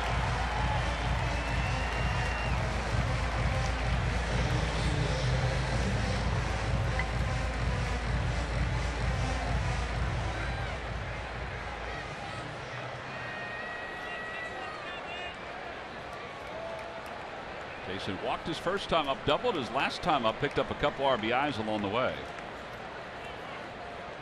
Let's see if Revere's off and running at any point. First pitch is down and away, 1-0. Talking to Pete today about Carlos Ruiz. He's pretty happy with the way Carlos has been throwing the ball this year. He said there have been a couple of occasions where he skipped the throw, but for the most part, he thinks he's been pretty solid behind the plate throwing guys out. Fly ball. Shallow center field. Cesar Hernandez is out. Odubel's in. Odubel makes the call and the catch. One away. I think Cheech has gotten better. No, he doesn't have the arm strength that Cameron Rupp has. You see this frustration here from Jason Worth.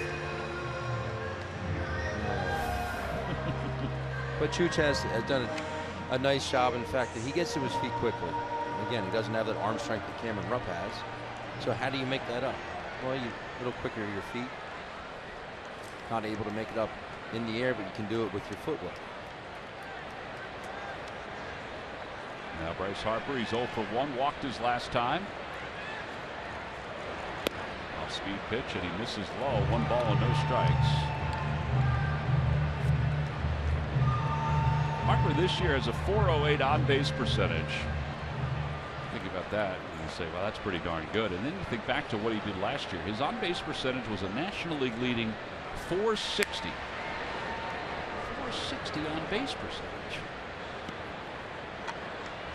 42 home runs and 99 RBIs. Amazing to think that he can get to 100 RBIs.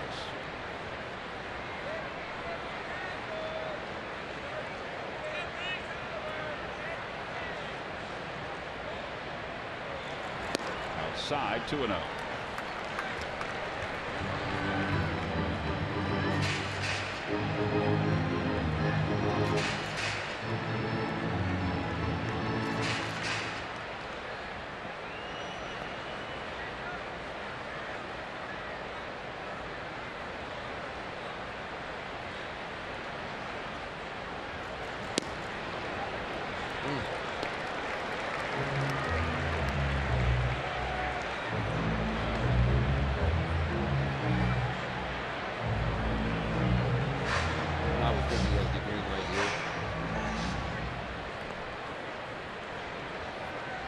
Concur. And Revere is back ahead of the tag.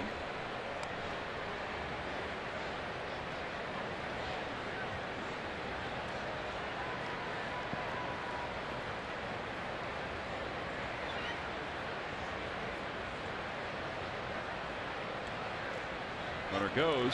Pitch is taken low. Ball 4. Runners on first and second. Second walk time for Bryce Harper. Sunday, June 19th is Chevrolet Father's Appreciation Day. Hawaiian shirt for all men 15 and older. Diamondbacks 4-day weekend series, June 17th to the 20th. Plan now and order your tickets at Phillies.com. Those two guys would qualify. They would get their Hawaiian shirts.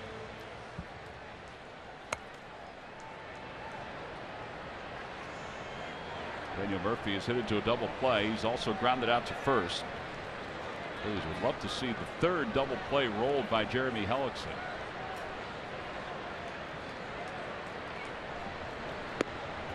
Outside, and it's 1-0. Oh no, outside corner, excuse me. 0-1.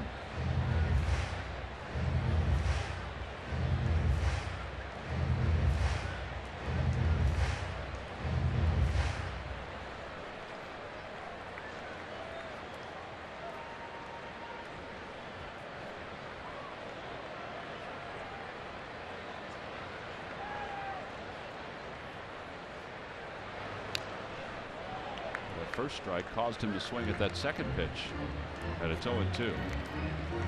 We'd love to see another double play here, get out of this inning. He has rolled a couple over tonight, so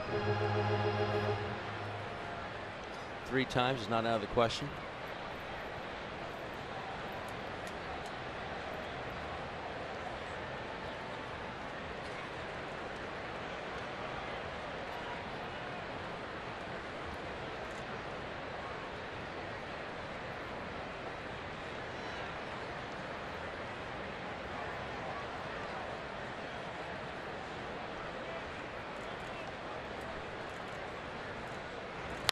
And a liner out toward right field. Goodell on the run. He can't get it. It's over his head, and the Nationals will take the lead. 1 run is in. Rounding third. Heading for home is Harper. The throw will go toward third. Actually, there won't be any throw at all. It's a 2-run double. And the Nationals lead it 6-4. How does he get to this pitch? We know how close he stands to the plate. I think that's your answer. He's able to turn on it. But I mean, this ball is, yes, it's in a nitrous zone, down and in, but this ball is down and in, and he just gets the barrel to the ball as quickly as anybody.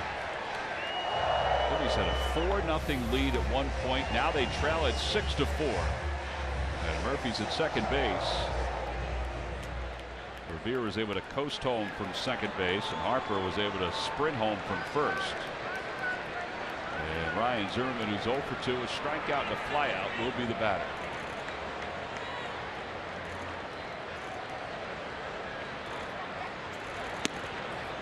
Inside with a fastball, and it's 1-0.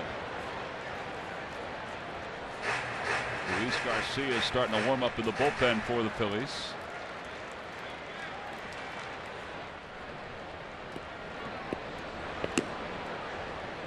Boy, there was so much good early on for Jeremy Hellickson.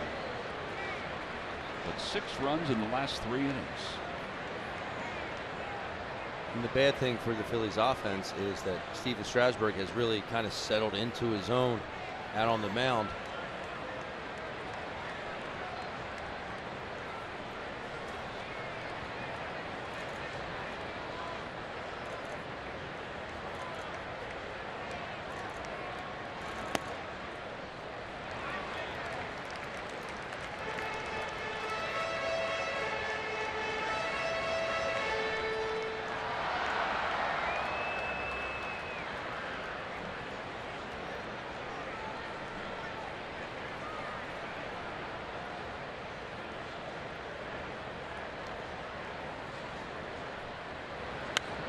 Popped up. Back behind home plate. Ruiz off with the mask and out of room.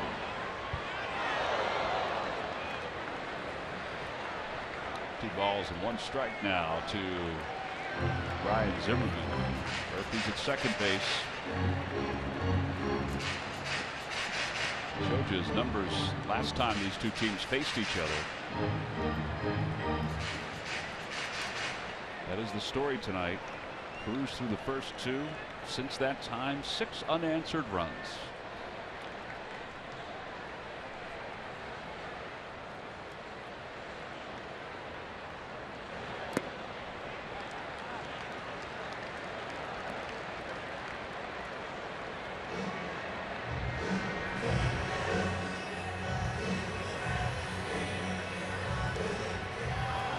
Four extra base hits, which is a telltale sign that he might be up in the zone a little bit. Well, the Nationals came in with the most home runs in the National League. They now have 84 with their 2 tonight. Extra base hits, they have 187, which has helped Dusty Baker's cause this year.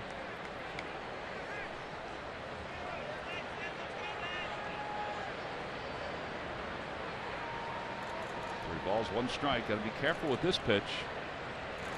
Swing and a miss. 3-2. They swung at ball 4 right there.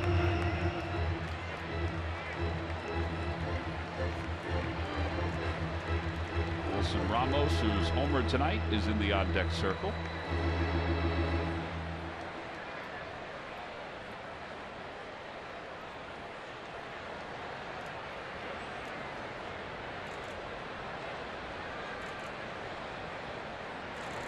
Ground ball left side. Galvis waits on it, and he throws out Zimmerman. Holding at second base is Murphy.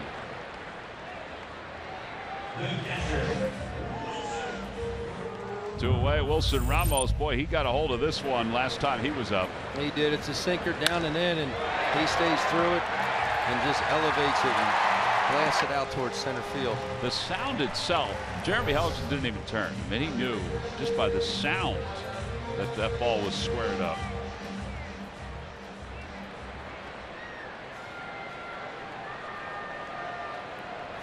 Those are solid numbers. Solid numbers for anybody, but I think in particular a catcher. Swing and a miss. 0-1.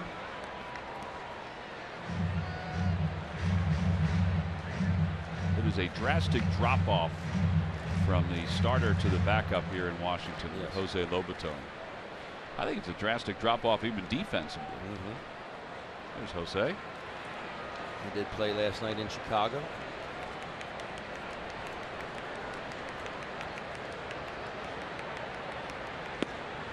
Inside, 1-1.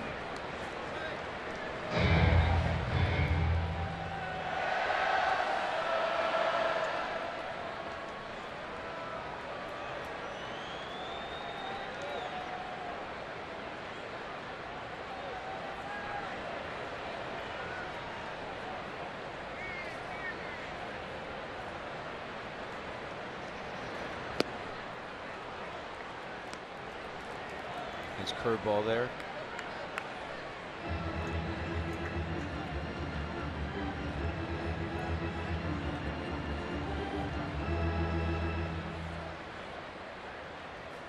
Jeremy, at those 76 pitches, the last 3 innings have been very stressful innings on him. Multiple runners on, multiple runs given up.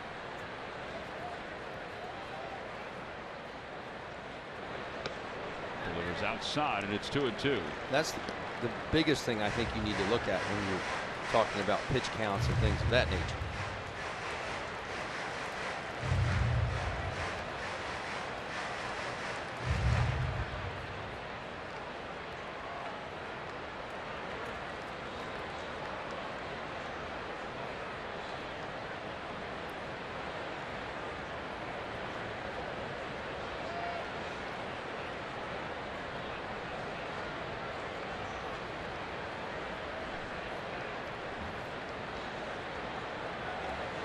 Ground ball to third base. Franco's got it. Plenty of time to get it across to Tommy Joseph, and the side is retired. But the Nationals take the lead. A 2-run double by Daniel Murphy. We'll head to the 6th inning. 6-4 Washington.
Philly of the week is putting together an exceptionally strong first half of the season.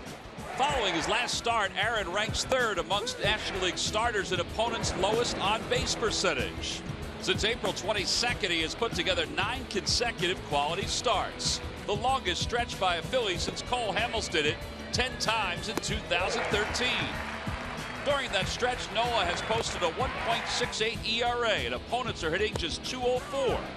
The right-hander has been dominant and still found time to greet his fans with gifts as they arrived on his birthday. And it's brought to you by Independence Blue Cross. Live fearless. Well, we will see Aaron Nola tomorrow against the Washington Nationals. It is a noon start here in D.C. We go to the top of the 6th inning. Tommy Joseph will lead things off. First pitch is a fastball for a strike, and it's 0-1. Tommy, his last time up, he homered.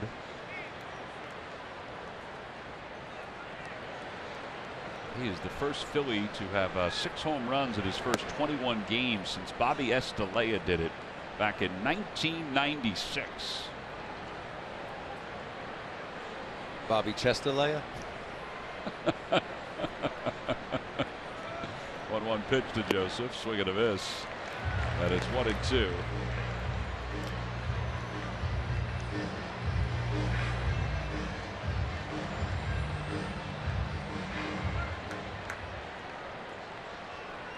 Pretty solid numbers for Tommy Joseph across the board. Hits that one the opposite way. Here it is, the 3rd inning, his 20th hit of the season. It was just a slider down. He went down and got it and drove it out to left center. And really, no doubt about that, that ball was out in a second.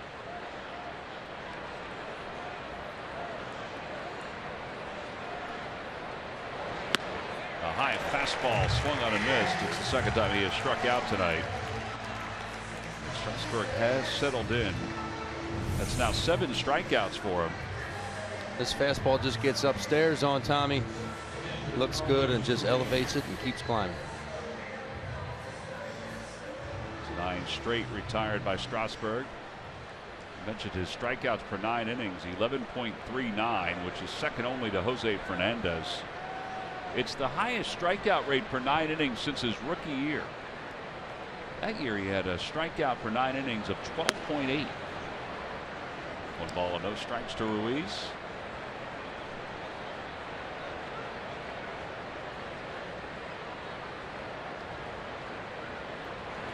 That one's hit sharply to short. Espinosa down to a knee. 2 outs.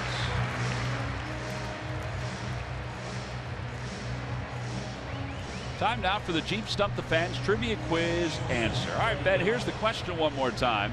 Who holds the Nationals record for most steals of third base in one season? I'm going to say Ryan Zimmerman. Ryan Zimmerman is incorrect. It's an excellent guess on your part. Ian Desmond. Ian Desmond is incorrect. He's a little jumpy. He might have been apt to go to third base from time to time. Galvis takes outside. It's 1-0. I'll give you a hint. This guy played in the old ballpark. And like Steven Strasburg, signed a lucrative contract to come to Washington. Soriano? I think it was 7 years also. Alfonso Soriano is correct. 14 in 2006. Huh. Back on to Phillies.com to find out if you're the winner of Phillies prize pack. He was a fast fella, and I don't know if his career totally ended the way everybody anticipated it would. I remember playing against him in the Arizona Fall League in '98, thinking every ball this guy hit was blistered. He never made a soft out. He was playing shortstop at that time, wasn't he? Yes. So something that people probably forget is that he came up in the Yankees organization as a shortstop. They had a pretty good shortstop, so they moved him to second base. On the outside corner to Galvis, 3-2.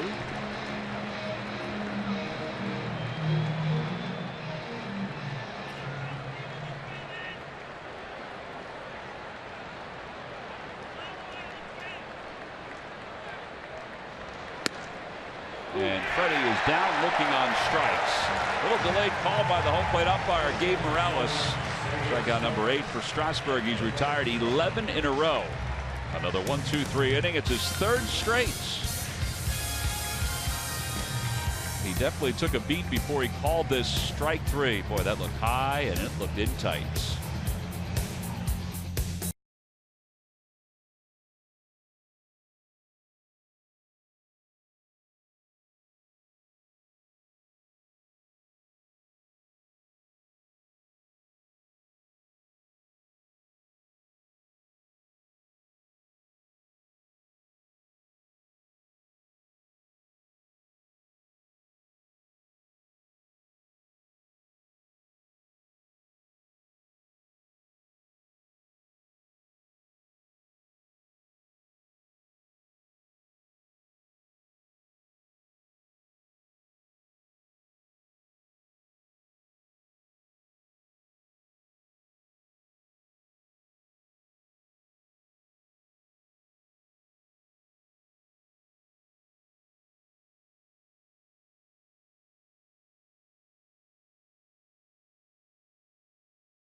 Phillies baseball is brought to you by WB Mason. You can't go wrong when you buy right.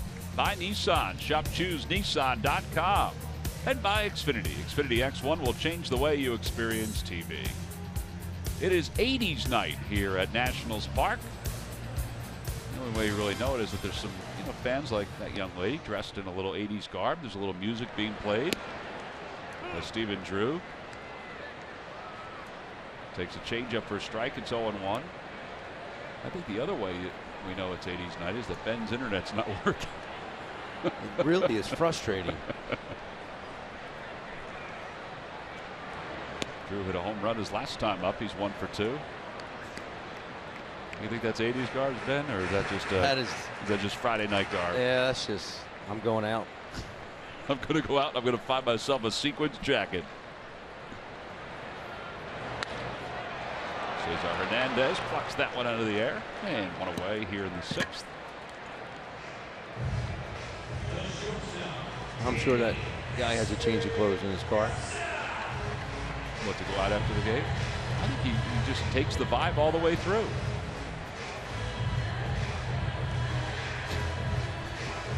He's got a little Michael Jackson look going, but he doesn't want to drop that phone. He seems to be confused.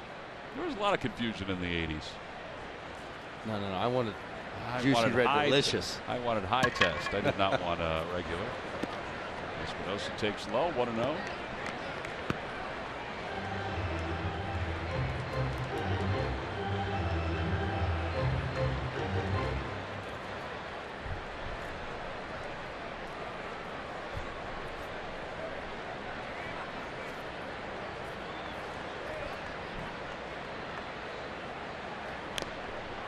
Ball, 1 ball, 1 strike.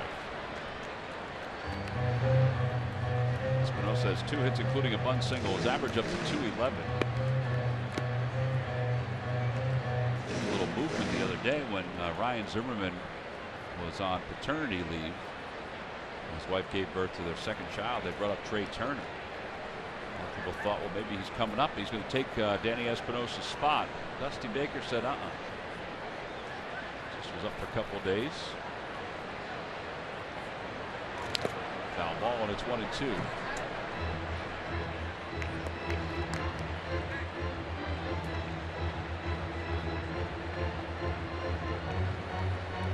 Trey Turner did go 3 for 3 in his first game, and that's probably where the speculation even built. Yeah, that'll do it. One of the top prospects in the Nationals organization.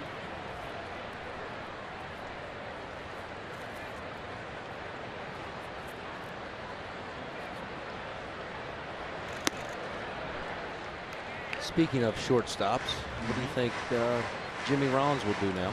Boy, that's a good question. Jimmy, if folks didn't know, was designated for assignment today. He has told people, at least these are the reports, that he does want to try to continue to play. And it's popped up foul over the third base dugout. It remains 2-2.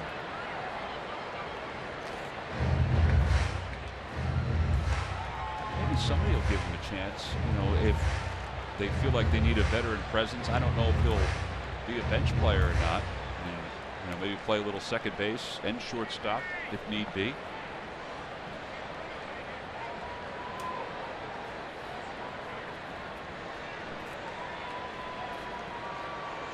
Two-two pitch to Espinosa, and a ground ball to first. It is a foul ball.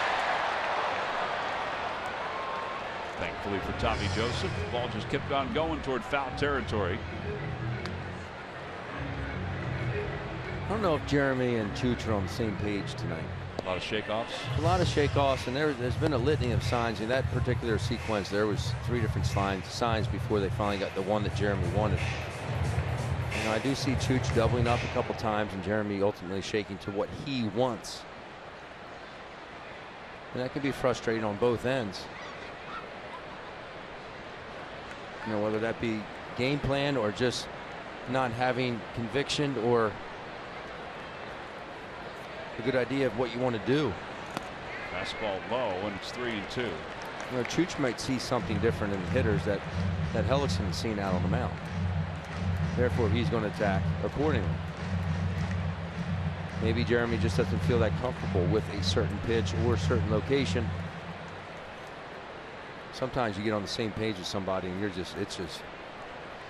go to the spot and set up exactly where your pitcher wants to throw it.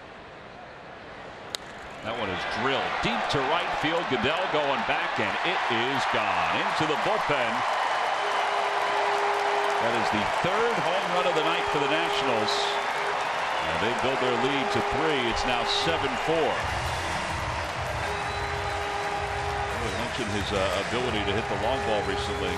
That's now 7 home runs in his last 10 games.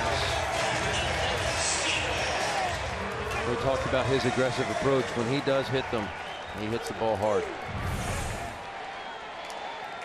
I believe this is a changeup down. He stays on it and golfs it out to right field.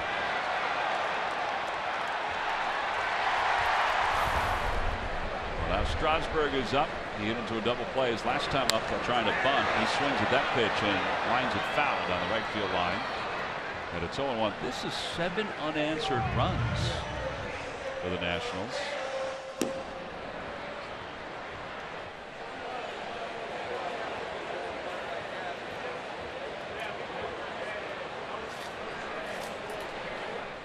The ball's at 1 strike. Saw Luis Garcia warming up in the pen again. Foul ball off the leg of Strasburg.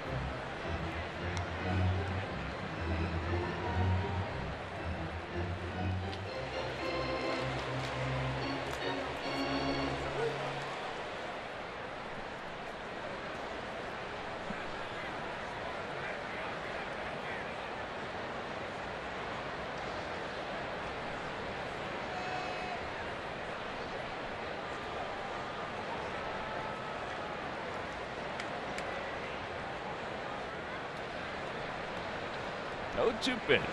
Swing and a miss. And Hellickson picks up the strikeout, 2 away here in the 6th inning.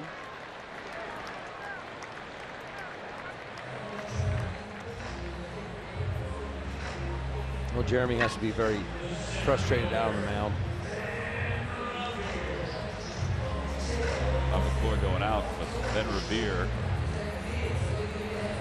coming up to the plate. You know, the frustrating part of it, and you've caught these games before, you look at him the first 2 innings. I know 2 innings does not dictate success throughout, but man, he had great placement of his pitches. He went through that lineup. You know, the first, was it 7 hitters that came to the plate? Easily. Yeah, even Espinosa, who got the first hit in the 3rd inning, it was just a general fly ball out to left center field that was in no man's land. Yep. Cody Ashley couldn't come up with it. As Ben takes a pitch on the inside corner, 0-1.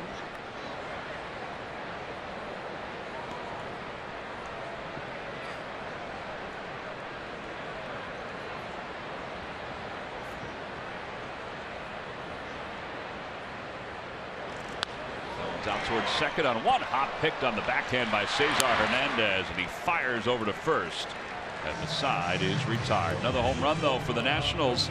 They extend their lead to 3. It's 7-4.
Time now for your Delaware Valley Honda Dealers game summary as we go to the top of the 7th inning. Jeremy Hellickson, 7 earned runs so far in tonight's game over 6 innings.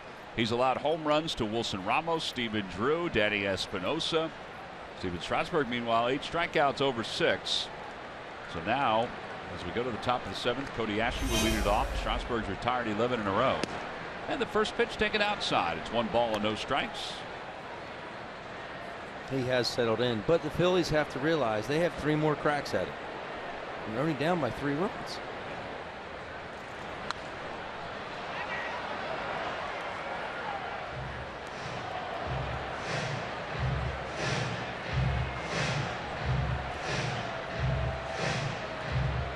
But he singled home run in the 2nd inning, flied out to left. Still getting his bearings after missing a lot of time because of that oblique. That's a good curveball right there.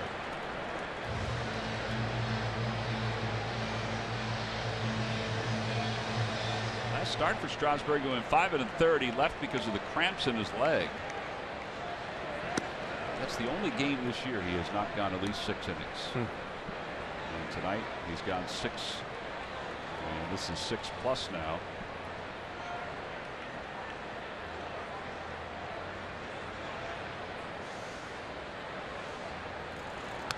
Off the hands, and it remains 2-2. He's definitely working ahead, but it seems like he wants to finish these hitters.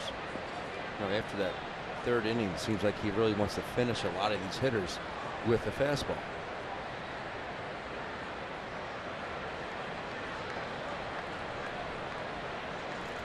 Swing and a miss. I guess that was a cutter right there, or a changeup. I guess it was the cutter. 9 strikeouts, 12 in a row retired by Strasburg. 58% with that fastball, then the slider. He's pretty much right on his numbers for the season.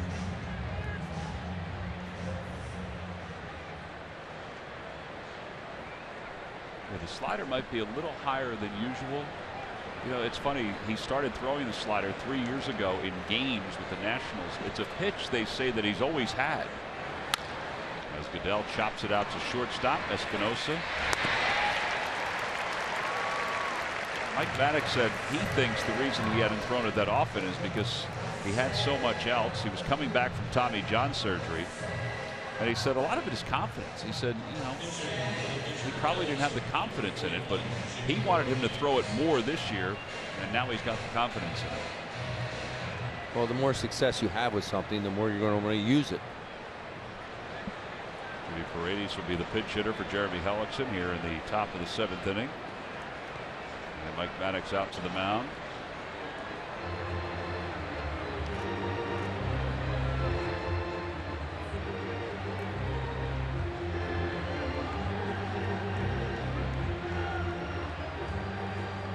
Phillies go to Toronto after the series against the Nationals, and then they go home to take on the Blue Jays Wednesday and Thursday. Both games are night games.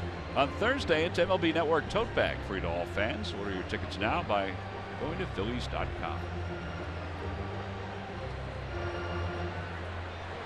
So Jimmy Paredes will be the pinch hitter, 2 outs in the top of the 7th inning.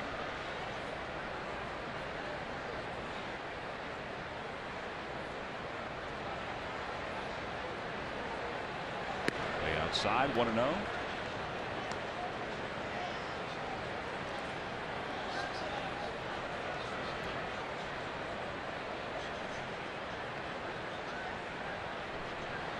Paredes 222 is a fill. Now it's 2-0.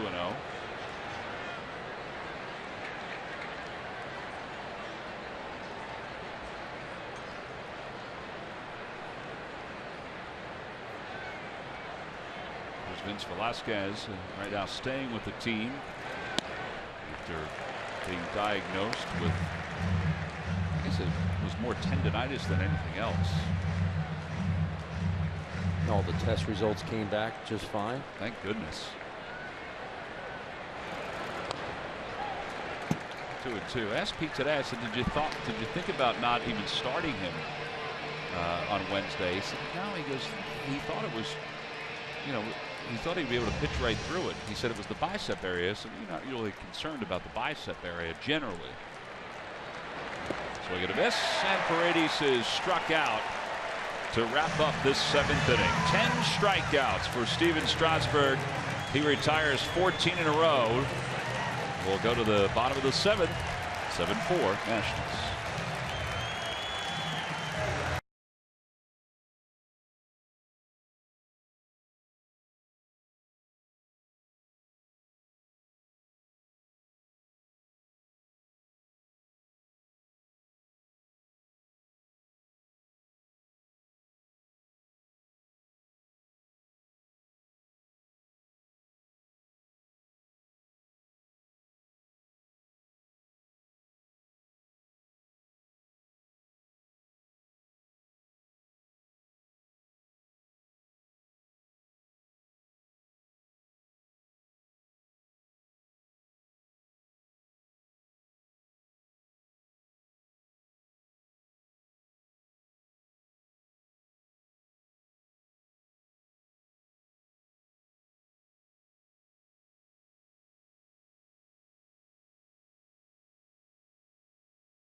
Immediate, reliable. Pennsylvania, New Jersey, and Delaware. Count on it.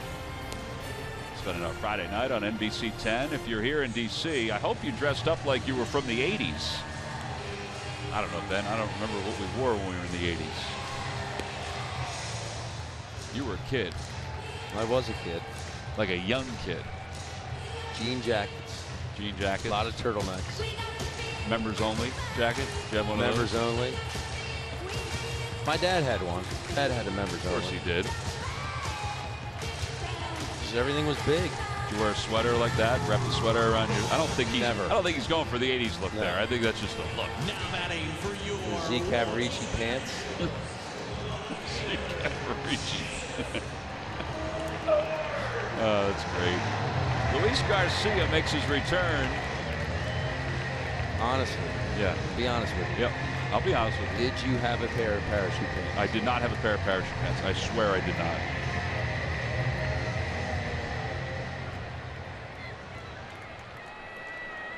Murph, did you have a pair of parachute pants? I did. I had 2 pairs of parachute pants. What colors were they? I had black and I had red. Yes, you did. Yeah, of course I did. And I also had a. You had red? I did. Like bright red? Yeah. Yeah, Michael Jackson kind of red. And I had my own refrigerator cardboard to break dance on. Yeah, you did. Yeah. Love the 80s. Did you really break dance? I tried. Doing very well.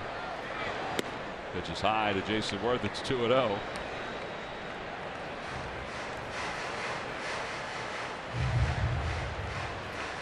What was your finishing move, Murph? Anything that stands out? Come out of the helicopter, did you? Yeah, it was normally, the lay down, put your hand on your head and cross your legs to the side. Yeah. 2-0 to Jason Worth. And he fouls it off to the right. 2-1. I was big at parties. I'm sure you were. You probably made some extra coin, too.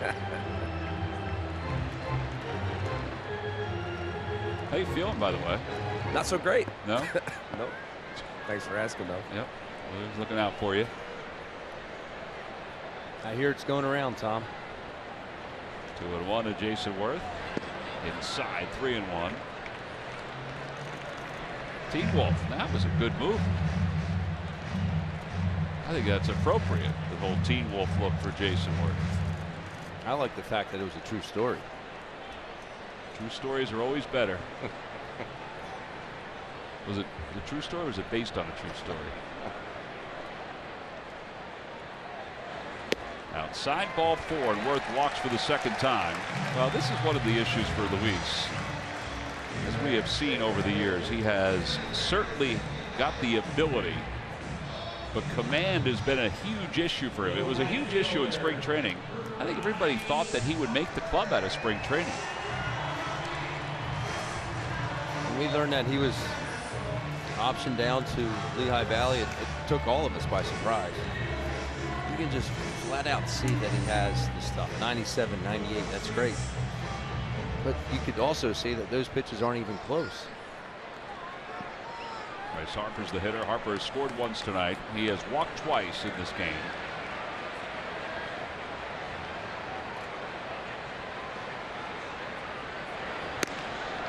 So there you go, 98 miles an hour. I mean, that's even harder than what we're used to with Luis Garcia. It's a couple miles harder. I'm sure he's got a little bit of adrenaline flowing right now.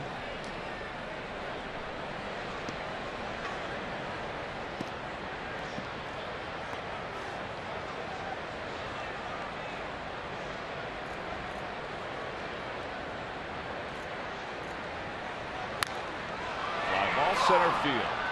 It's not deep. Cesar's out. Odubel's in, and Herrera makes the call on the catch. One away.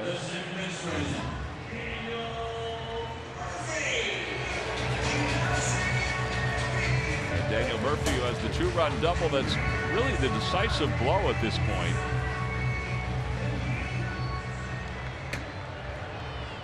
That broke the 4-4 tie his last time up. He's 1 for 3. The double was his 16th of the year.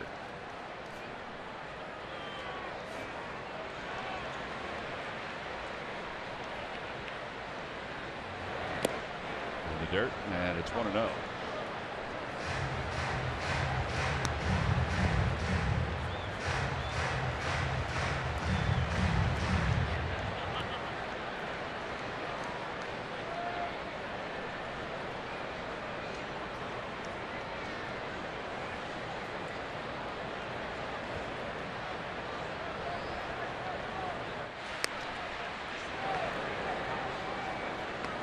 Jeremy Hellickson, by the way, allows 7 earned runs tonight, and that is a season high in runs allowed. His career high is 8 runs. He did that 3 times.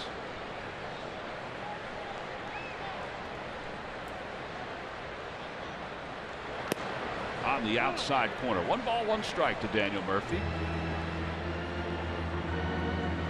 You see Murphy just smiled to himself. 97. I'm sure he just asked Gabe Morales, the home plate umpire. He says, "Is that as far as you're going to go?"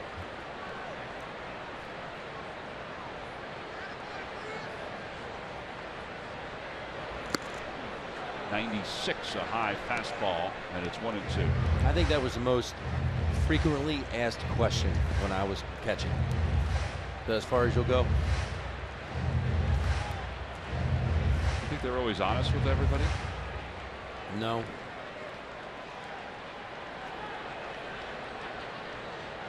Sometimes they will go a little bit farther.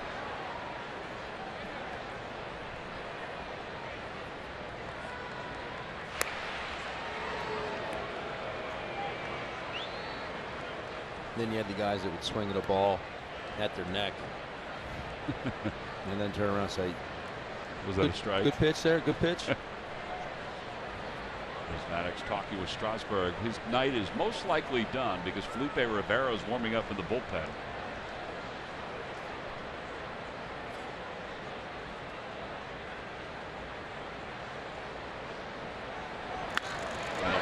Toward left center field. That's going to be in for an extra base hit. Worth is already around second, heading to third. He's going to score easily.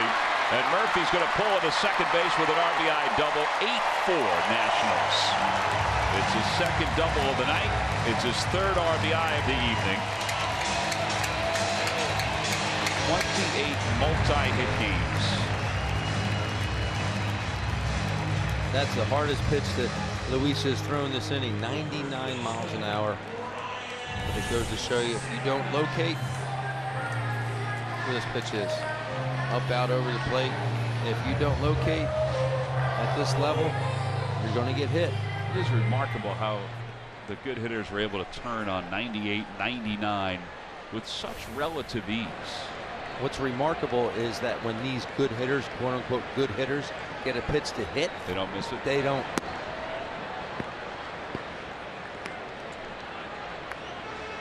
Murphy has been average-wise the best hitter in the league. 42 runs batted in. And his 2 doubles tonight give him 17 on the season. Ryan Zimmerman is 0 for 3. Has struck out, flied out, and grounded out. To Check swing. Did he go? Yes, says the first base umpire. 1-1. Can you tell me of a time you saw a good hitter, and I mean a polished, big league hitter, get a pitch to hit, foul it off, and then grimace? It's like, I should have hit that one. No, because they don't miss those pitches.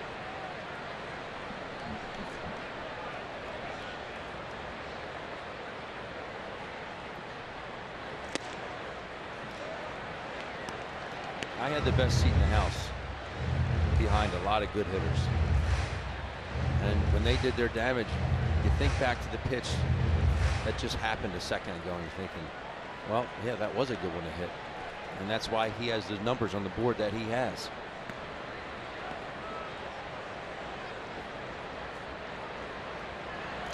Three and 1.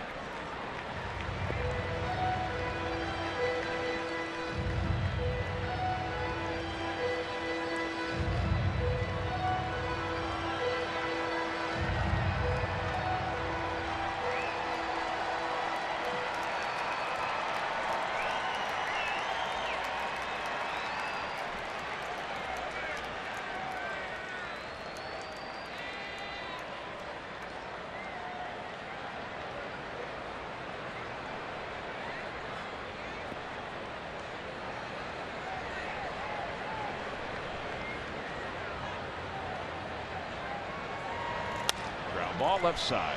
And again, Galvis is up with it, with Zimmerman at the plate. 6-3 on the put out, 2 away. And then he goes and throws that 3-1. Slider down and away. I think that would have ended up being a strike. But man, was that a great pitch. Yeah, I think that he's one of those guys that has all that ability. And somebody, there has to be somebody that can harness him. I don't know if it's mechanics or not, but somebody to harness him. Look where that pitch is. Now, it would end up being a ball, and Zimmerman knows it. But that came out of his hand. That's a great pitch right there. Zimmerman a bit over anxious, thinking he's going to get a fastball there. Listen, Ramos is 1 for 3, couple of ground outs and a home run.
Nationals have 4 walks here tonight. 2 of the 4 walks have scored.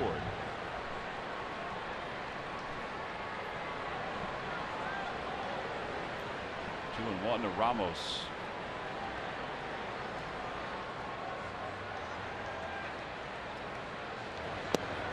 And now 3 and 1.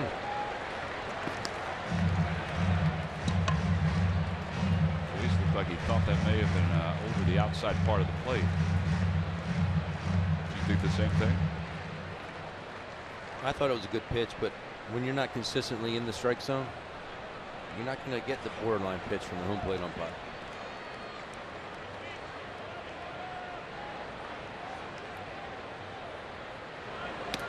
And ball 4.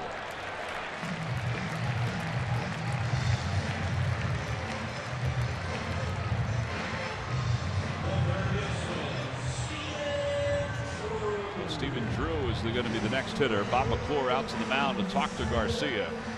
There is nobody warming up, so this is Garcia's inning.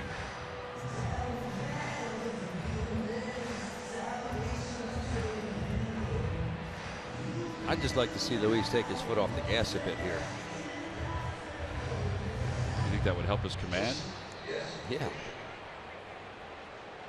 I mean, he really is a max effort guy to begin with, but it seems like he's really giving it all he's got tonight. I think he probably feels like he has a lot to prove. I mean, I think that might be an understatement.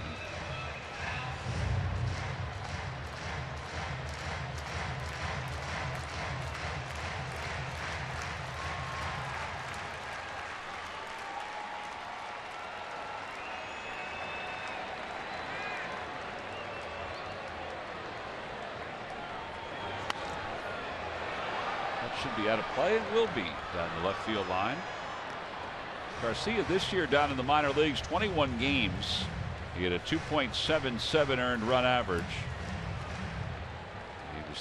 He had 3 wins, 1 loss. Last year he wound up finishing with a 3.51 ERA with the Phillies.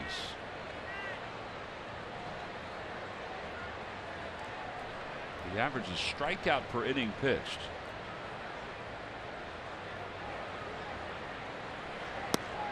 Breaking ball, and it's 1-1.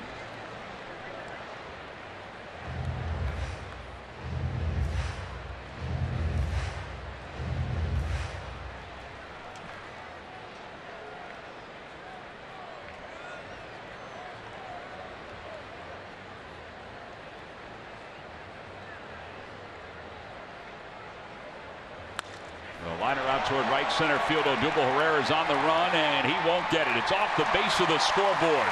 1 run is in. Ramos will be held at third. An RBI double for Stephen Drew, his 2nd extra base hit of the night. 9-4 Nationals. This lineup really starting to heat up. And you and I discussed it their last time through Philadelphia. He said, with the exception of a couple players, the lineup really didn't jump out at you. Well, they're definitely putting it together this evening. I think collectively as a team, they're really starting to heat up.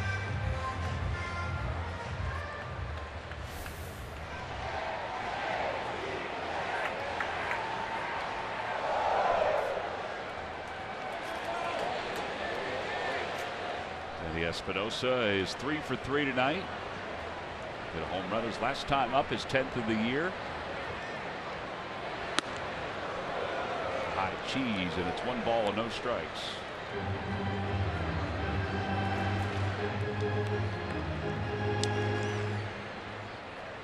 This will be the 26th pitch of this inning.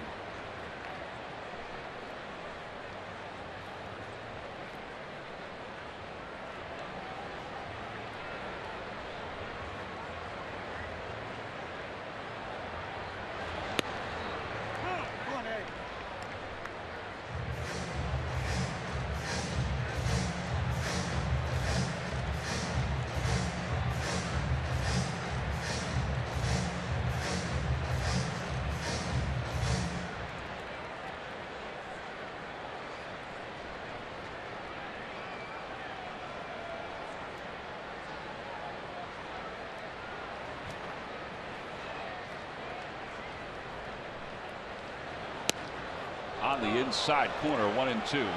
That's a scary 98 miles an hour right there. Espinosa thought it was in tight. It looked like a pretty good pitch. It did.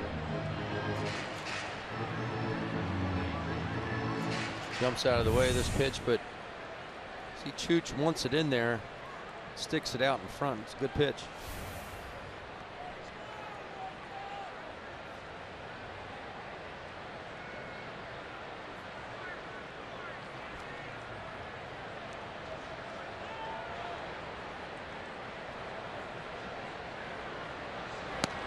Tried to go to the same spot. It was a little lower and in more. 2-2. He was talking about the long relief situation since Oberholzer pitched the other day. So for the next couple of days, he's just going to be looking for guys, if there is a long relief standpoint, to go 2 innings at a time, including Garcia. Come on, Danny. Although Garcia has thrown 28 pitches so far in this 1 inning. This will be the 29th. This may be one and done for him.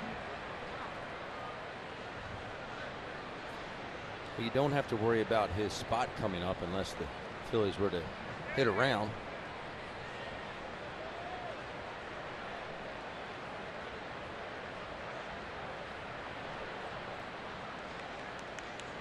Swing and a miss. He got him, and the inning finally comes to a close. The Nationals score 2 more. It's the 4th inning tonight. They've scored at least 2 runs in the inning. On to the top of the 8th inning.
Toyota.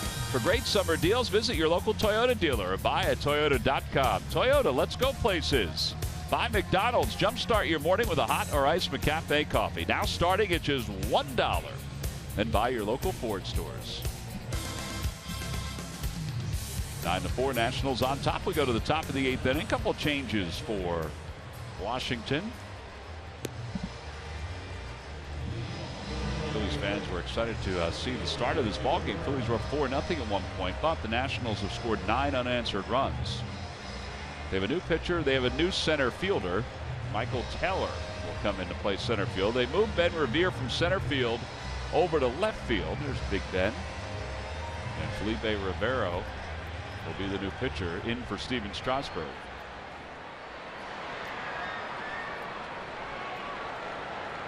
Rivero, 5.00 ERA. He's got some pretty good stuff, though. The ball moves every which way. He's in to face Odubel Herrera, Cesar Hernandez, Maikel Franco. First pitch is in there. It's 0-1.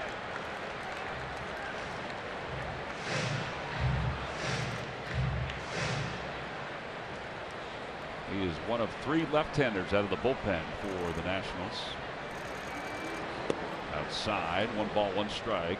Odubel is 0 for 3. He's grounded out. He's lined out, and he is struck out.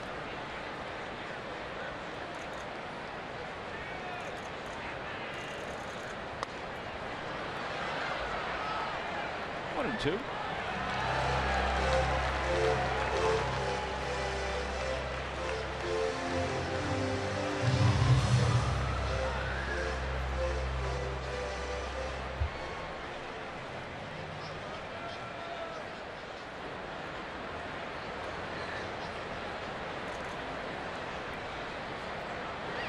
Odubel slaps it over the screen, and it remains 1 and 2. Odubel's entire body is pulling out with Felipe Rivero coming at him.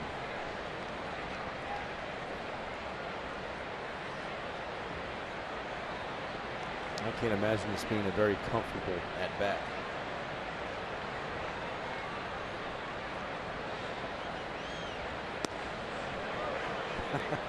Haven't seen him do that in a while. No.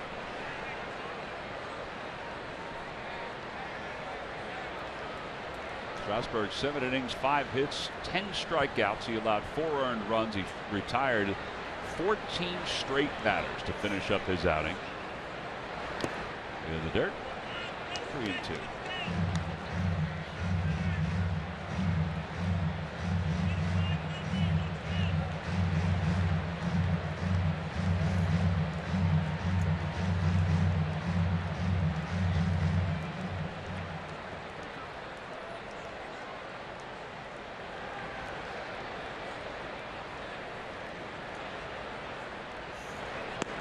And ball 4. Odubel Herrera draws a walk, so that's how we start the top of the 8th. Let's check in with Greg Murphy. Murphy. All right, time for our greater coverage of baseball, brought to you by T-Mobile, as my voice will crack. Cavan Biggio, the youngest son of Astros Hall of Famer Craig Biggio, he heard his name today, called for the MLB Draft, 5th round, 162nd pick overall by the Toronto Blue Jays. That's cool enough, but kind of a cool twist for him. When the name was announced, he said that the voice announcing the name was rather familiar. It happened to be his older brother, Connor, who is interning in the commissioner's office right now. They gave him an opportunity to announce the name, Cavan Biggio, and he has been drafted. Very cool. Pirate starter Garrett Cole pitching against the Cardinals tonight. Had to leave that game in the 3rd inning after a visit from the athletic trainer.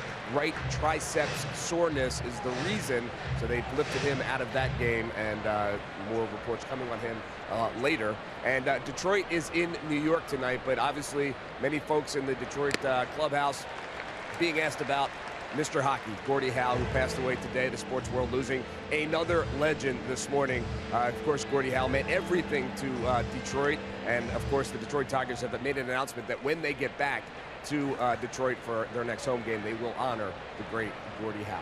Guys? Yeah, that's a great idea to do something like that. By the way, Murph, it being 80s night, where you try to be Peter Brady, because I think that's more 70s. That was more 70s, but that's probably the last time my voice cracked quite like that. The 80s? Yeah, probably. Maybe the early 90s, I don't know. It took me a while to get there. All right, Murph, we appreciate that. What a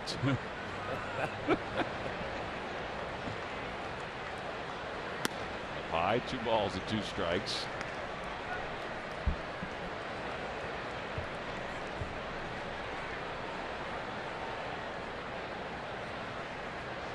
He's 1 for 3 tonight.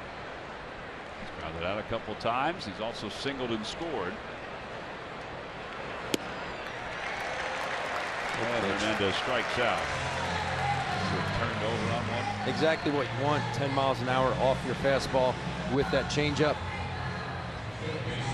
The ball came out of his hand, and then not only was the speed good, but the location and the movement of that pitch was exceptional.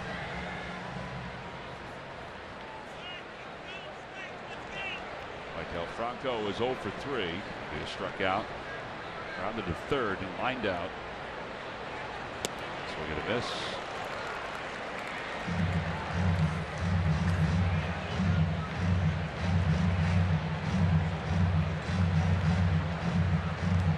Michael very aggressive over, I'd say, pretty much the last 2 weeks or so.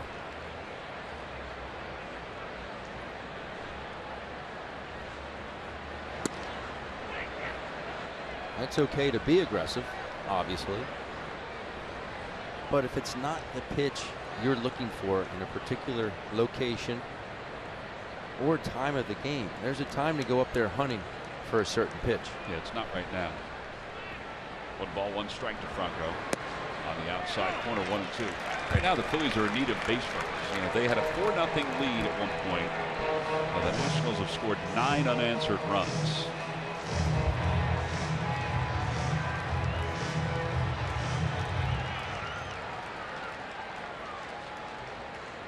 Just look at the last 5 innings. 2-2-2-1-2.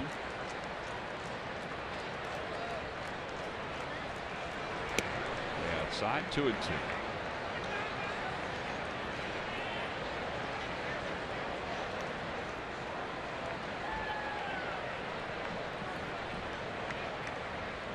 A lot of 2s. There you see it.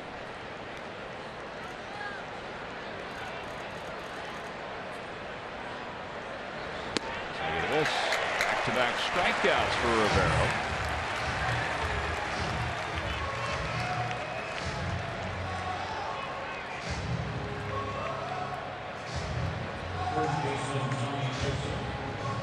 Now with 2 away, here's Tommy Joseph.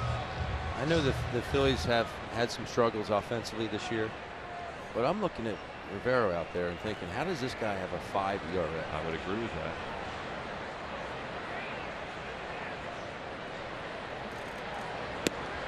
Joseph takes wide. It's 1 ball, no strikes. Because these are pitches that aren't just getting out, an offense that has had some struggles from time to time this season. These are pitches that could get out. Murderer's row.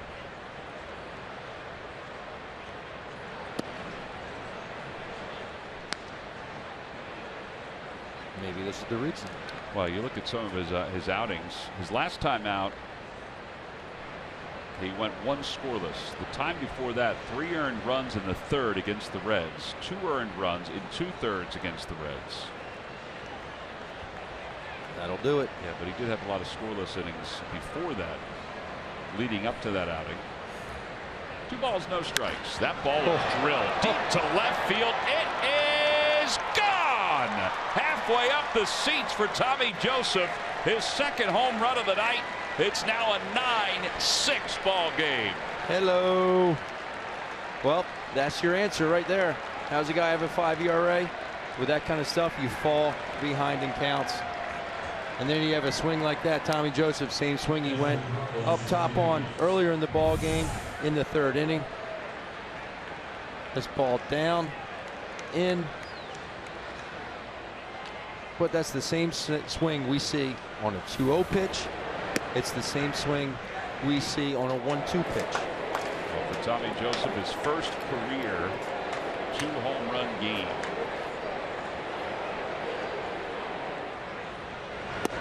Marlins takes a strike, 1 ball, 1 strike. Tommy Joseph now with 7 home runs. There's a dribbler up the 3rd base line. Ruiz is out at first base. For the Phillies in the inning, they do get 2 on the 2-run home run by Tommy Joseph. His bat is alive right now. This is a long home run that brought home Odubel Herrera. Will go to the bottom of the 8th inning. The Phillies trail at 9-6.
Up as we go to the bottom of the 8th inning here at Nationals Park.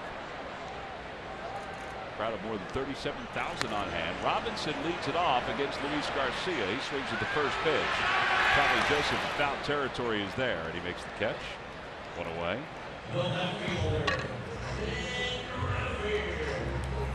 And back to the top of the order for Ben Revere. Every time the Phillies retire the opposing team, 1, 2, 3, Comcast will make a contribution to Phillies charities. Phillies baseball is brought to you by Xfinity. Xfinity X1 will change the way you experience TV.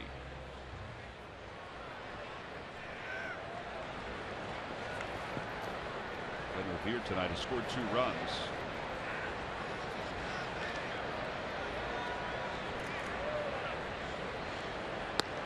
On the outside corner, 0-1.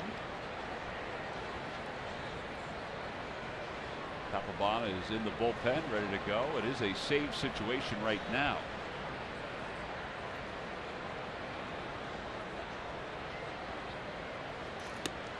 Way inside. 1 ball, 1 strike. Elvis Rajo's warming up in the bullpen for the Phils. There he is. Don't you think it's shocking that Ben Revere is hitting under 200 right now? I do. And he's going to get his hits. They may not be pretty, but he's going to get his hits. I guess that's it. I'm surprised that it's taken that long for him to get his hits. Fastball upstairs, 2-1.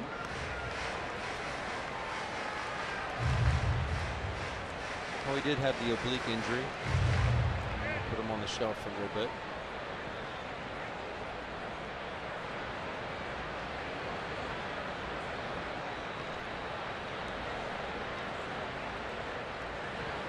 Golden Child chops one over to second base. Nice hop for Cesar Hernandez. And there are 2 outs. Have a consumer complaint? Harry Hairston and the NBC 10 response team can help. Just visit NBC10.com or call 610-668-7377. NBC 10 responds. Count on it.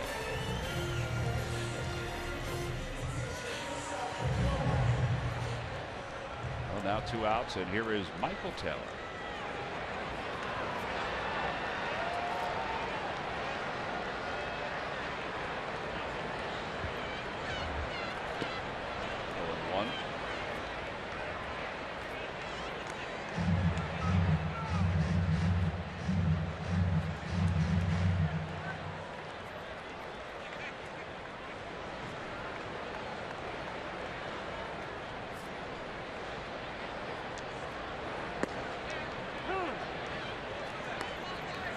To Taylor.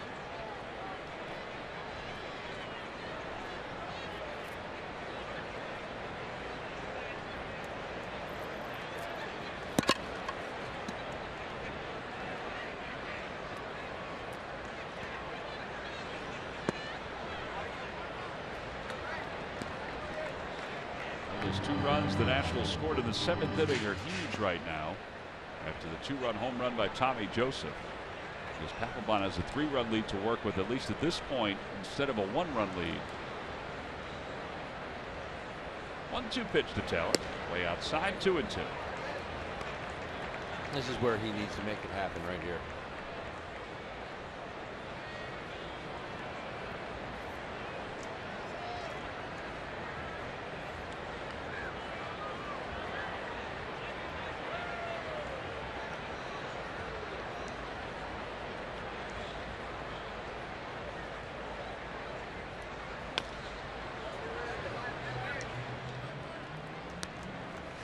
Now the Toyota Major League Scoreboard. An update from the Marlins and the Diamondbacks. Marcell Ozuna, 4th in the league in hitting as an RBI single. It is 1-0 Miami, still in the top of the 1st inning.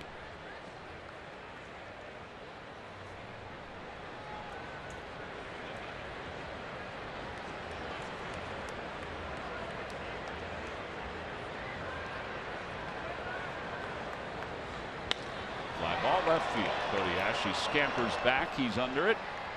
And he puts it away. And that'll do it for the Nationals here in the 8th inning. So Papelbon will come on as we go to the top of the 9th inning. Phillies down by 3.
time now for our WB Mason deliveries of the game.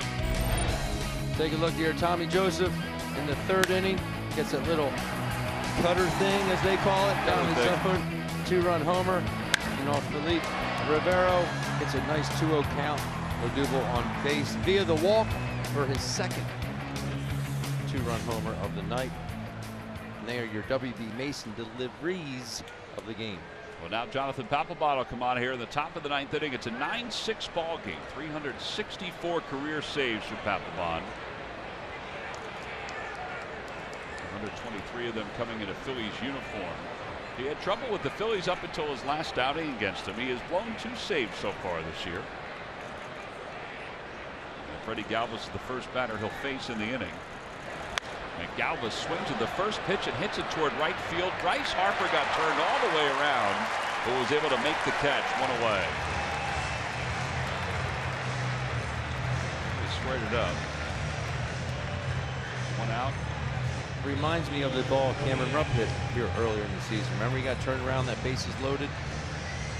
Double that Cameron ended up putting the Phillies up on top. He got turned around on that one as well. Well, here's Cody, who is 1 for 3. A singled homer run in the 2nd.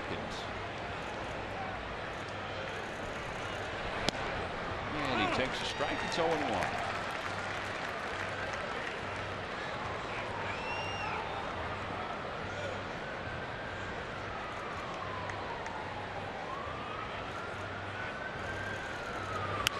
Fouls it back, and it's 0-2 quickly.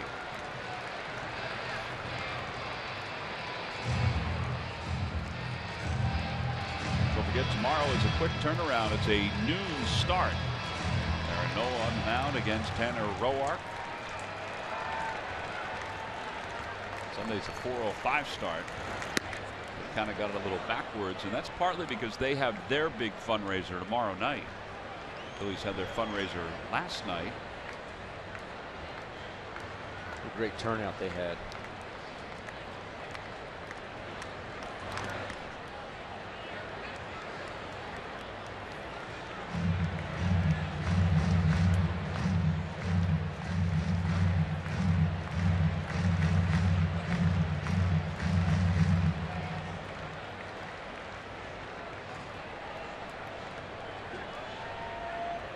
Paps just mouthed to Ramos in. We'll see. Yep. It wasn't in, it was out. It was not in, Tom. It wasn't. 3 balls and 2 strikes.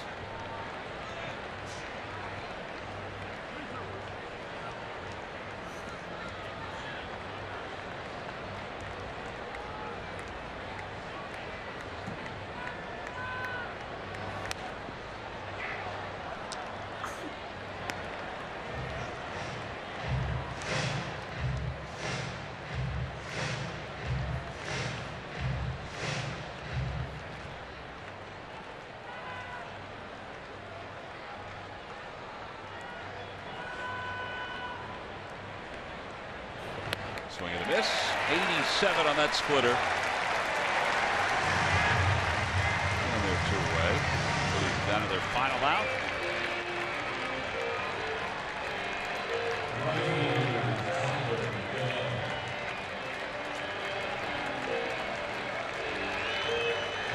Nationals swept out the Bills at Citizens Bank Park. In fact, the Nationals are 5-1 at Citizens Bank Park, 0-3 here at Nationals Park against the Phillies. 13 strikeouts tonight for Nationals pitching. Tyler Goodell takes inside, and it's 1-0.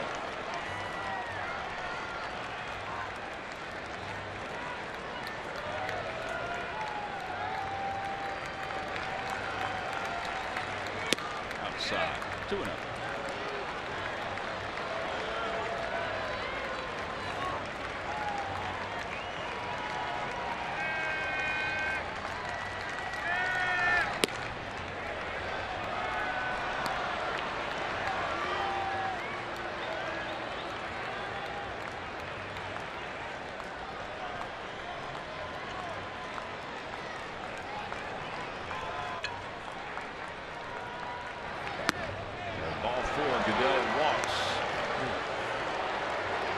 the second time tonight. And the Phillies will send Andres Blanco up as a pinch hitter.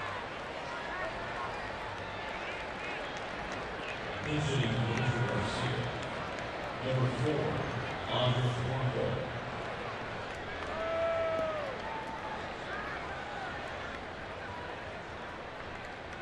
Blanco 280 with 2 home runs, 11 runs batted in.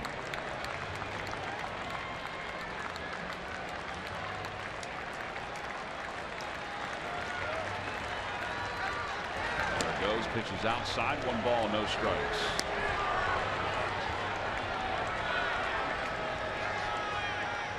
Well, they have ruled that defensive indifference. They could have ruled it a stolen base because this is a 3-run ball game. Zimmerman was not holding the runner on. Papelbon was not giving the runner a look back.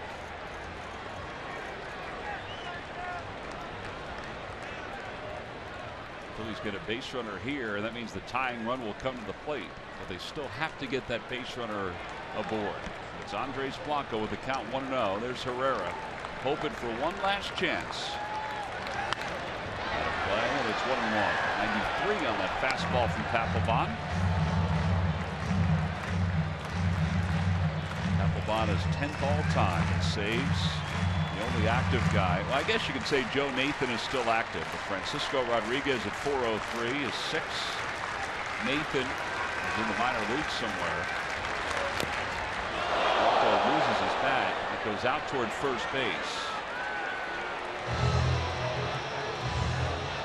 It's amazing of all people to have a bat fly out of their hands to be honest. He did that last year though a couple times, didn't he? Yeah, but the amount of pine tar that he used. Well, that is true. I mean, it's all in his jersey, his helmet. Yeah. Not to be funny, but you have a bat toss like that, that means you're out through the ball. You're not spinning off.